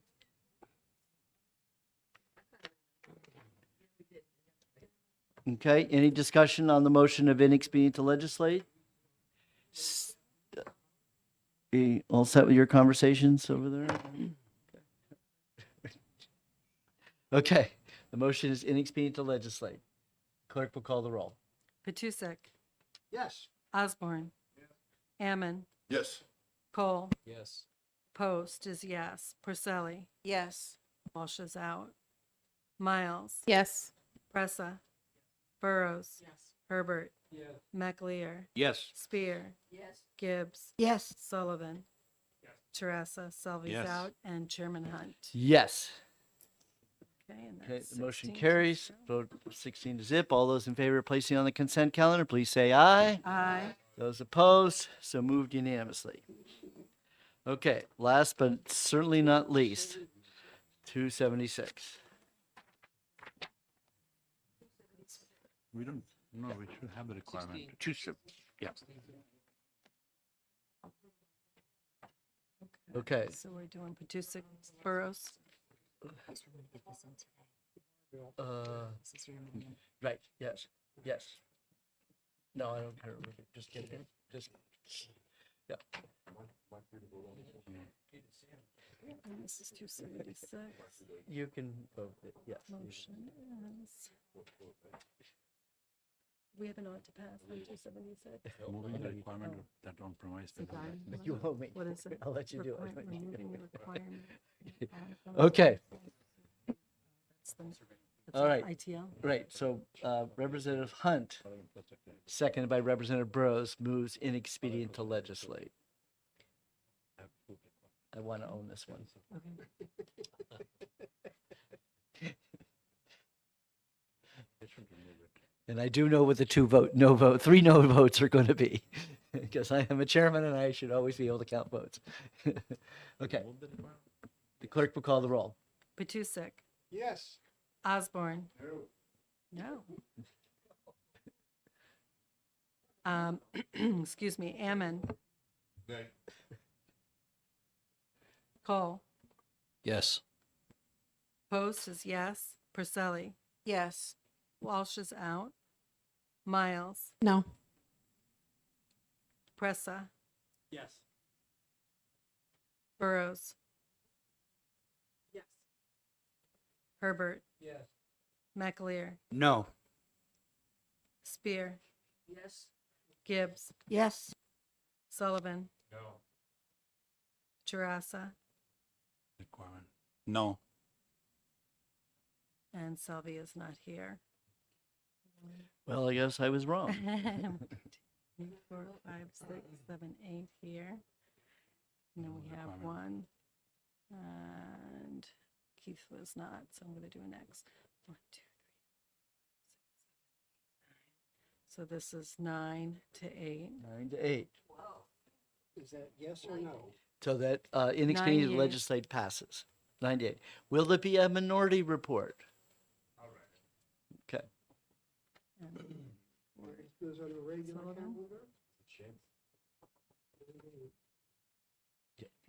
Regular calendar. Yes. Yeah. Yeah. So will be Okay. Sullivan. Yeah.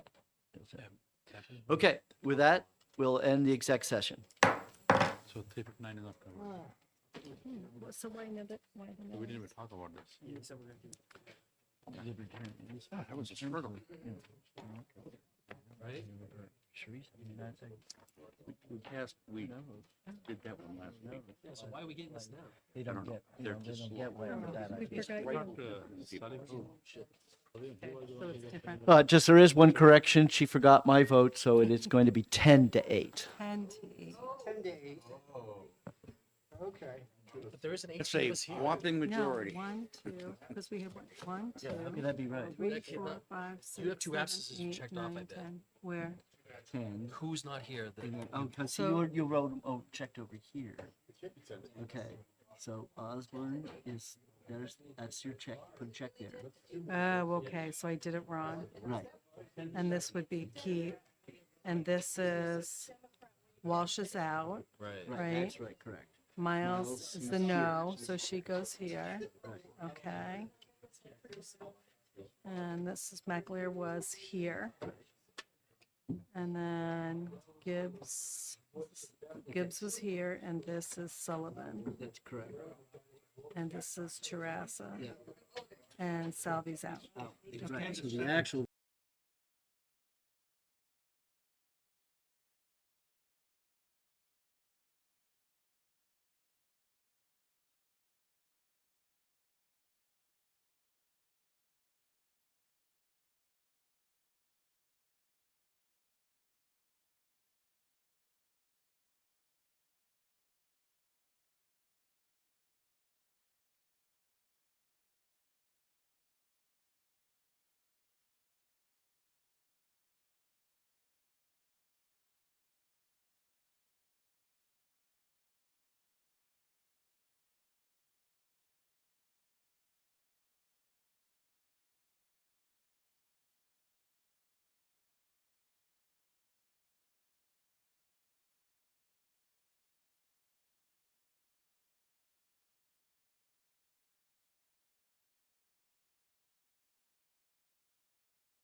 Hey, Mac, Yeah, I got one.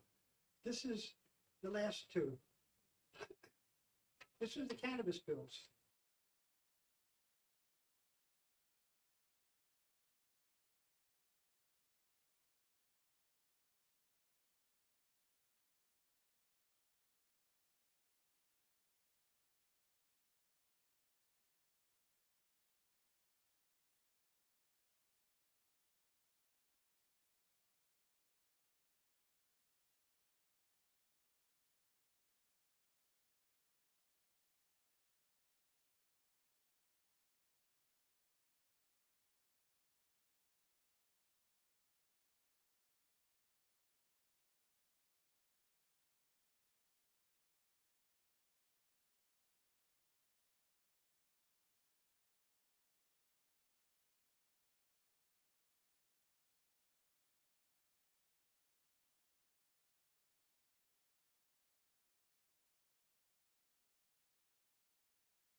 All right, we'll open up the public hearing on House Bill 186 and hear from the prime sponsor, Representative Sullivan. Good afternoon, Representative Sullivan.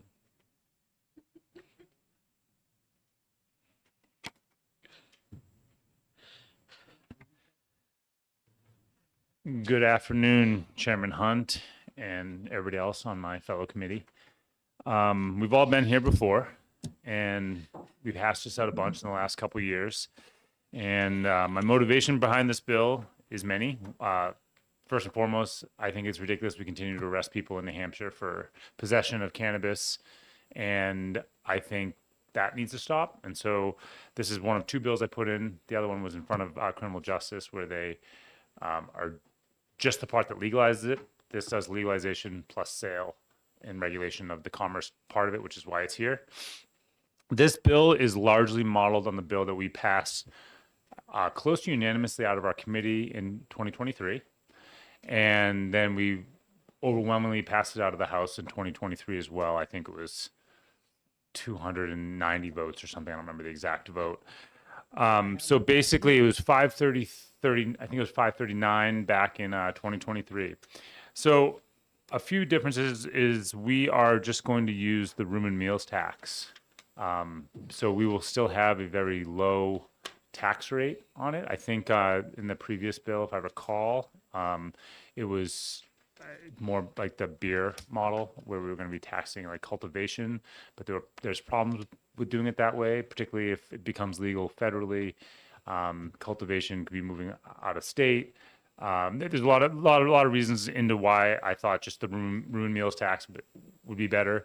It would be undercutting all of our neighbors. So in the same way that we attract a lot of alcohol sales here from neighboring states that have more expensive alcohol products, we would hopefully be doing the same here in the way that right now New Hampshire's money is leaving to go to our neighboring states because we don't have it legal. We would start attracting some other states' residents to come here because our products would presumably be cheaper because the tax regime would be a lot lower than they are in Massachusetts, Vermont, Maine. It would be whatever the state's room and meals tax right now, that is 8.5%. So unless that were to change, it would be the lowest of all the states in New England. A few things in here. So we have an independent cannabis commission. So this commission, this is on page 11. So this commission would be established, and you can see starting on line 10, the various experts that would be appointed. The governor would be in charge of creating this advisory board. And this, I worked with a lot of the various interests in this sphere to help create the various experts that we would need to have this commission created so that we could hopefully have really sensible regulations, because this, while it's a bill to legalize and regulate at some level, there's going to be a lot of rulemaking required to get into the nitty gritty that isn't able to be done in this bill. And this commission will be the ones that do that. They're the ones that are in the same way that we have plenty of rulemaking in all other industries that we regulate. As far as expenses, there will be some expenses going out right away to start establishing this, but within a couple of years we should start having some licenses and hopefully start selling cannabis to start bringing in additional revenue into the state, and eventually this would become a profitable industry for the state. But certainly there would be an upfront expenditure. One of the things that, while I'm not, I mean, I would love to see, I'm not that concerned about public smoking myself. I think, to the extent that we allow people smoking cigarettes in public, I don't see the harm in this. I've heard loud and clear from many people that that would be a deal breaker for them. That is in here so that we would be prohibited from smoking in public. And so hopefully that will address one of the concerns that I heard from numerous people who were kind of on the fence, not on this committee, but in conversations in the other body as well as members in our own body. So that's one of the things that wasn't exactly what I was looking for, but I thought that was a reasonable compromise to make because people are concerned about that. Let me see any other high levels. Yeah,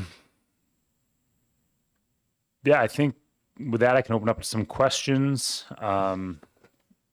Hopefully I can get the support on this committee and hopefully in our house. I know it's going to be a tough year. I'm not going through life with rose-colored glasses about the environment with respect to cannabis legalization at the state, but the House has often been able to push out good bills on this subject, and I hope that we can do so again this year. The majority of people in New Hampshire want it, and I think if we continue to push out good bills when the environment is suitable, hopefully we'll have a good framework by which to legalize cannabis in New Hampshire. Thank you. Representative Teresa. So did I understand correctly when you said public smoking of cannabis will still not be permitted? That's correct. Under this bill. Correct. Yeah. It'd be prohibited, and I think there's a fine schedule in here that you could look at. First fine, I think, is $100. It could go up to $500 after 2 or 3. It'd be like a misdemeanor, wouldn't be? It'd be a fine misdemeanor situation. You wouldn't be arrested and convicted and become a felon or anything like that. But yeah, there'd be some sort of penalty associated with it. Can I ask a follow-up question? Further question may inquire. So will it also not be permitted to smoke cannabis in restaurants and? No, I mean, right now you can't even smoke cigarettes in restaurants, so that certainly wouldn't be allowed. Office spaces? Yeah, no. So anywhere that you can't smoke any marijuana. Anywhere you can't smoke tobacco, you wouldn't suddenly be allowed to smoke marijuana alone. But office spaces, there are designated areas where people can smoke cigarettes. Will they be permitted to smoke there? You talking about designated smoking? Designated smoking area? I would say probably not. I mean, that's not specifically defined in here. I think the intent, and that could be maybe fleshed out in the rulemaking part of this. I mean, I think that would go against the intent of why I put that in here because, and I'm not sure that this is accurate. I've heard mixed evidence of this, so perhaps it's unsettled at this moment in terms of the science on it, but I heard from a few people who I had hoped to gain support by putting this language in there that they're concerned about secondhand smoke if somebody's smoking marijuana, because so long as it remains illegal federally, it could potentially make somebody who isn't smoking unable to pass a drug test. And that would be something that would be a problem for anything that requires a drug test for federal positions. Whether or not that's true from the science perspective, I wasn't able to consistently find one answer one way or the other. So maybe it's sort of like it's theoretically possible. So yeah, a designated smoking area at an office, for example, would go against the spirit of what we're trying to accomplish here, which is to prevent people from inhaling secondhand smoke of it. Where obviously a designated smoking area, if I walk through, I could theoretically inhale something. Can I ask another quick follow-up? Further question? So if I understand correctly, so in the office space, designated area, they cannot smoke marijuana. Can they smoke marijuana and come to the office? You could smoke marijuana at home and come to the office so long as, I mean, that's not breaking a law. I mean, maybe you shouldn't do that. Maybe you shouldn't do that for a work reason, but yeah, I mean, it's not illegal to be high in public, if that's the question you're asking. I think he's asking, is it If you okay pass for this the bill. employer to bar anybody from being stoned when they come to work? I think that would be similar. I think, yes, I think a corporation could certainly pass a rule or their own policy where, we don't want somebody to be drunk or high when employed by us while on the clock. I think that's a fair rule, but this doesn't touch that. That's sort of a private company's policies. Thank you. Representative Gibbs. Thank you, Mr. Chair. Representative Sullivan, first of all, I want to compliment you. I think this bill is an improvement on the previous bill from the last session, both in the creation of a cannabis commission and in the way the bill bases the cannabis tax on the rooms and meals tax. I have one really minor question. In the bill, there is a reference, and I can't tell you where it is because I read the bill last night on my iPad. But there's a reference to reporting to the Liquor Commission. Am I right in thinking that that should say report to the Cannabis Commission? Yeah, so it's not set up right now to report to the Liquor Commission. I don't remember reading that when I saw that, so I might have missed that because that was not the intent initially.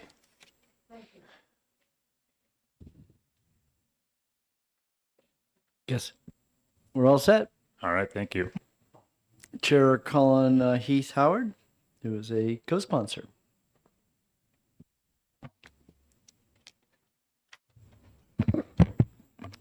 Thank you, Mr. Chairman and fellow committee members. My name is Representative Heath Howard. I represent the towns of Stratford and Barrington in Stratford District 4.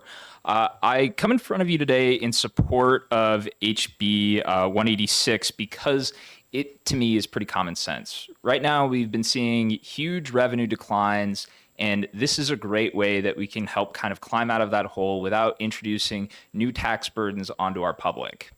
It also gives people new liberties, which I do believe that they should have access to in being able to possess cannabis. As Representative Sullivan had said, it has nothing to do with public use of cannabis and would still outlaw that. This has been kind of a point that I had made a point on during the floor debate last session. I had spoken in opposition to some changes that would prevent any sort or would impose a ban on public smoking or vaping. I've since compromised on that part of the issue and am willing to try and work to get this through in any way possible. So again, it's not necessarily what I would have preferred or would have wanted, but it's something that I think that we can get across the finish line and at least get to the governor's desk. Thanks. Any questions from the committee members? Seeing none, thank you very much. Thank you. Well, we have another Sullivan, Pat Sullivan, New Hampshire Association of Chiefs of Police.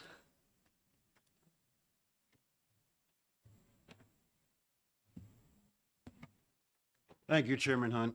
And Representative Sullivan and I are not related, so there's no domestic dispute. My name is Patrick Sullivan. I'm the Executive Director for the New Hampshire Association of Chiefs of Police. I'm currently serving my 43rd year in law enforcement. I am the retired police chief of Goffstown. The New Hampshire Association of Chiefs of Police opposes the legalization of marijuana. Marijuana is a Scheduled I drug and it is still illegal. New Hampshire continues to experience an opioid crisis. The New Hampshire Chiefs of Police have identified several areas of concern from public safety perspective surrounding the legalization of marijuana, the operating of vehicles, and the inability to test for legal limits. That's a huge concern for public safety. Protecting law enforcement profession. Currently, a person cannot possess a firearm under federal law while using marijuana or having used marijuana. If portions of this law are enacted, or this bill are enacted, it would require police officers to be able to use marijuana and have a firearm. Home grow will remove any potential revenue and will saturate the state with untested, uncontrolled marijuana. The annulment section, we believe, is unnecessary language. There was already a process in place for annulments, which review the case and circumstances in a totality. Finally, the restricting of denial of employment for the use of marijuana endangers all granite staters. from the police officer wearing a firearm, as I previously mentioned, the commercial truck operator, to the pilot, and the driver of our children's school buses. That's a concern that we should all have concerning our children and our communities. Thank you. Representative Herbert has a question. In terms of the potency of the various strains of marijuana, are they greater or less potent than previous strains? When you say previous strains, we're talking back in the 70s, I've heard it's 80, 90% stronger. And I don't have the exact numbers, but as I understand it, the potency is much stronger. Representative Sharice. So I just wanted to understand the bill better and your concern about what you just said. Will legalization under this bill, is it going to make it okay for people, police officers, or people to use it and go on job? Is that what your understanding is? This bill says you cannot be impaired on the job. The employer can affect job action against you if you're impaired on the job. But with federal firearm laws, you can't use marijuana and possess a firearm. Okay, thank you. Representative Gibbs. Thank you, Mr. Chair.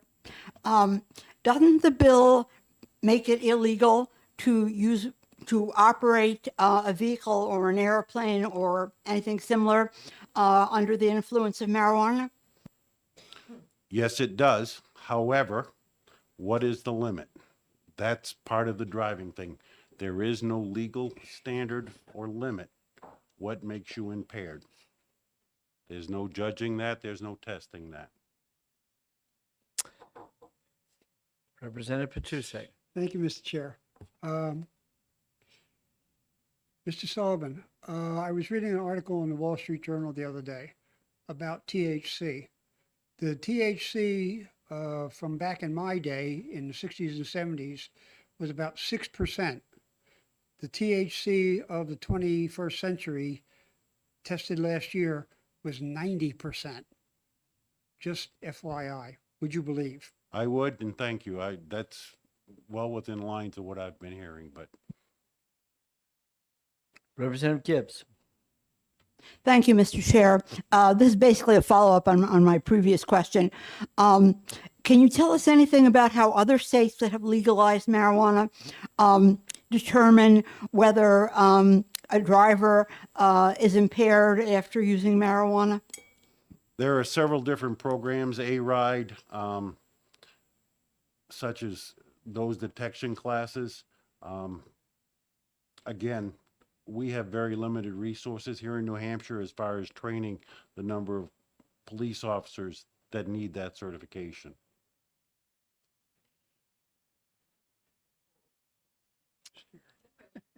Representative Spear. I know that at BAE Systems, of course, you can't go to work over there, but those are federal contracts. But is there anything stopping the police from saying, we don't want you to have marijuana? I mean, can't they just say as an employer? Under this bill, it says it cannot be discriminate. You cannot, as an You're losing it employer, like that. discriminate. And so you're taking the that to hiring. mean that you can't, You can't say, have you been using marijuana? Or you can't discriminate upon past convictions, if I recall. Oh boy, we have another round. Representative Sharice. So, based on your experience so far, the states where they have legalized, the neighboring state, Massachusetts, Maine, Vermont, from the police department perspective, have they seen increase in criminalization or increase in law breaking or disruption? that you are concerned about? They've seen increases in impaired driving, increases in fatals. As far as the employment portion, I can't speak to that. I don't know. And I won't even. No, my question is more for the public. You did say that they have seen increase in criminalization or accidents or. Correct. From the public. Yes. Thank you. Representative Gibbs. Thank you. Under the bill, can't an employer say that employees cannot be high while on the job? Yes, they can say that, absolutely. But again, what is the standard of being high on the job?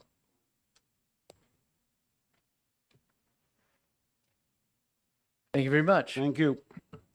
We got one more card left. Dr. Joe Hannon. Another former member of the House Commerce Committee.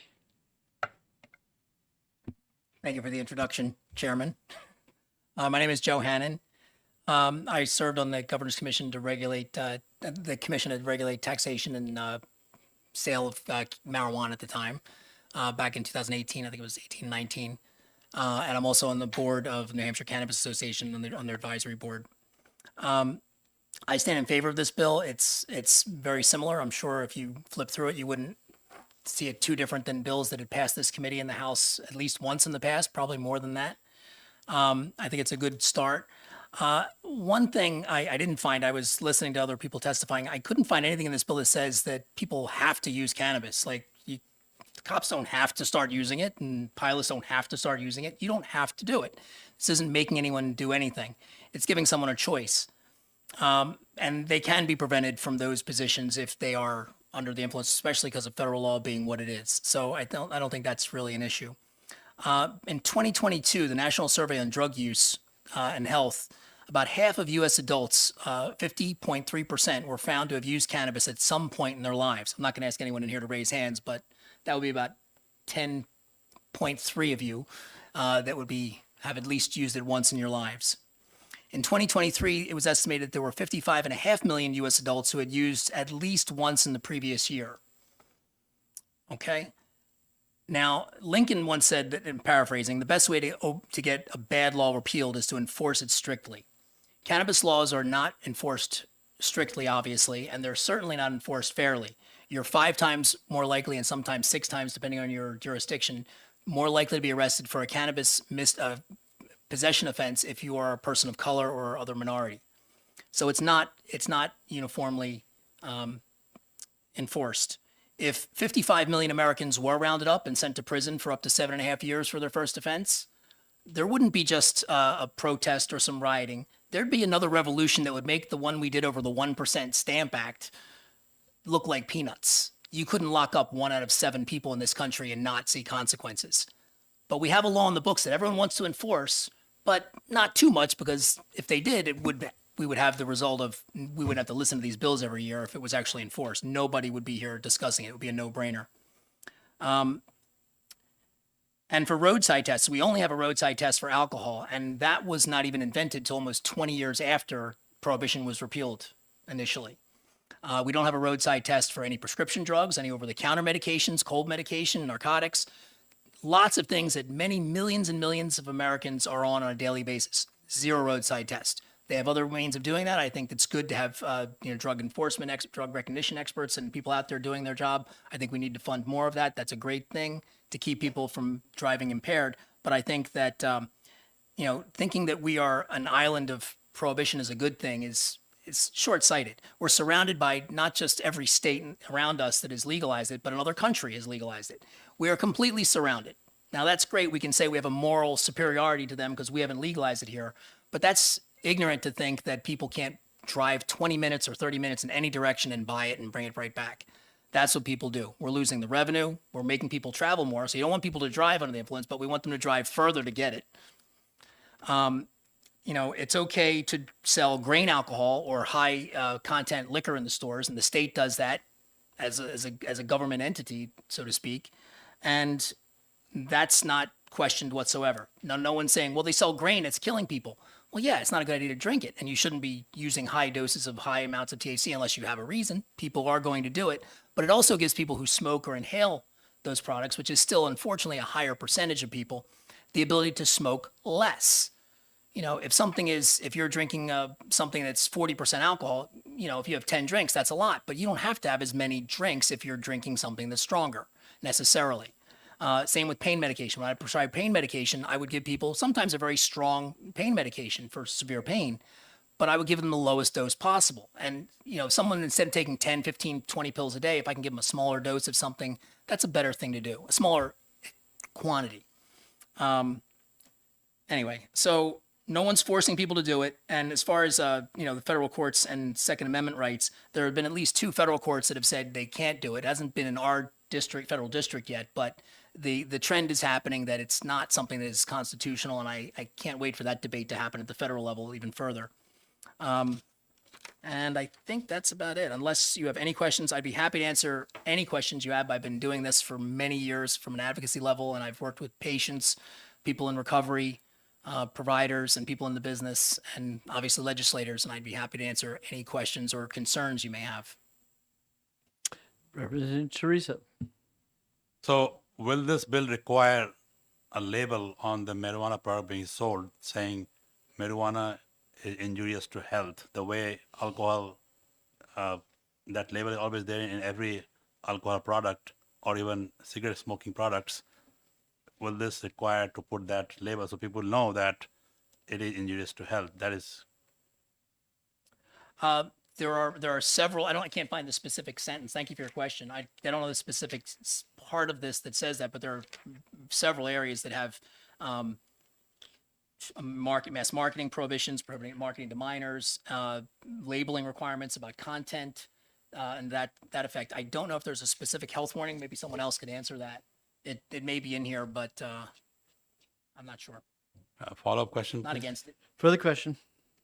And as we just heard the testimony from the law enforcement, will this bill all require some guideline or some restriction that a person can have only so much amount of marijuana to be not impaired or to be, like, for example, in alcohol, they say in driving school that you can have 1 drink an hour and it'll go away from the system. So is this going to set any guideline like that, standard that this is how much a person can have, consume within a certain time frame, not more than that for law enforcement to be able to get alerted, something like that, the education or something like that? I believe it comes to most people with alcohol, it's not a perfectly linear relationship, but for a certain size and weight, we can estimate fairly well how impaired someone is generally by how many drinks they have per body weight. With cannabis, that's not the case. People do react differently. Someone who is a regular medical user, even just recreational user, may be using higher doses, and that may affect them differently. It may affect them stronger or even less. They may be able to handle it better. There are some people who think they can drive better when they drink more, and probably not a good idea. But the fact that people with cannabis use may have something in their system means a blood test might show elevated levels of metabolites in their system that are not necessarily indicative of being under the influence. So having a per se limit, like a specific number of what's considered impaired, you can't do.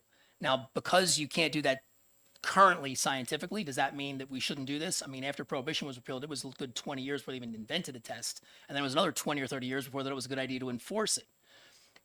We know it's not a good idea, but people that drive under the influence of alcohol are 12 times more likely than the average individual to get into a traffic accident. And people under the use of cannabis, and I don't have the exact number, but I know it's under 2%, between 1 and 2 times more likely. So it's definitely more likely.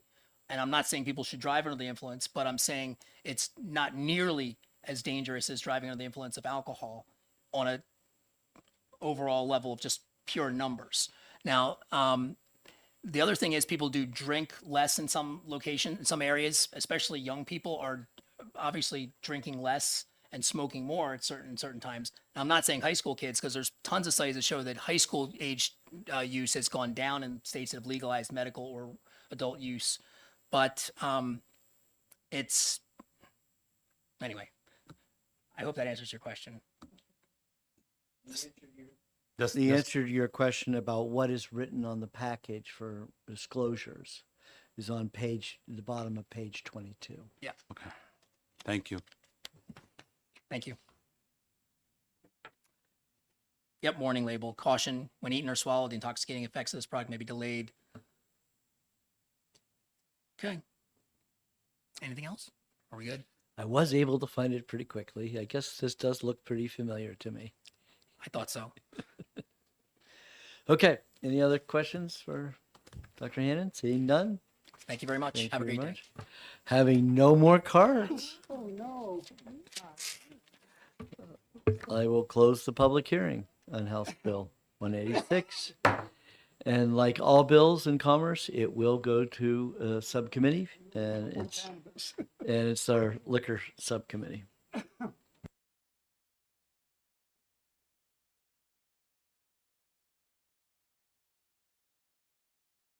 Okay, so for committee members, I have scheduled next Wednesday. Tuesday's off. Thursday is a session day.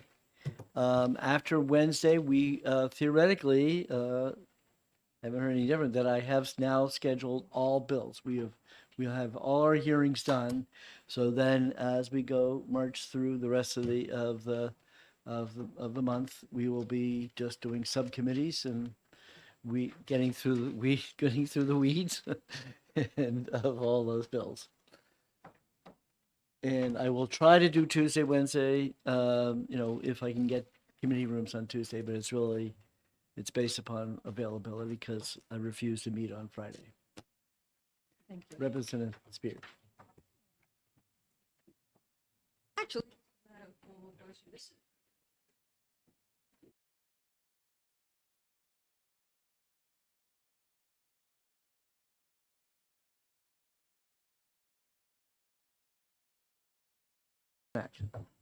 Read it. There's something in there that says you cannot, especially on a crisis, emergency, something, you can't get crazy about charging, for that bottle of water.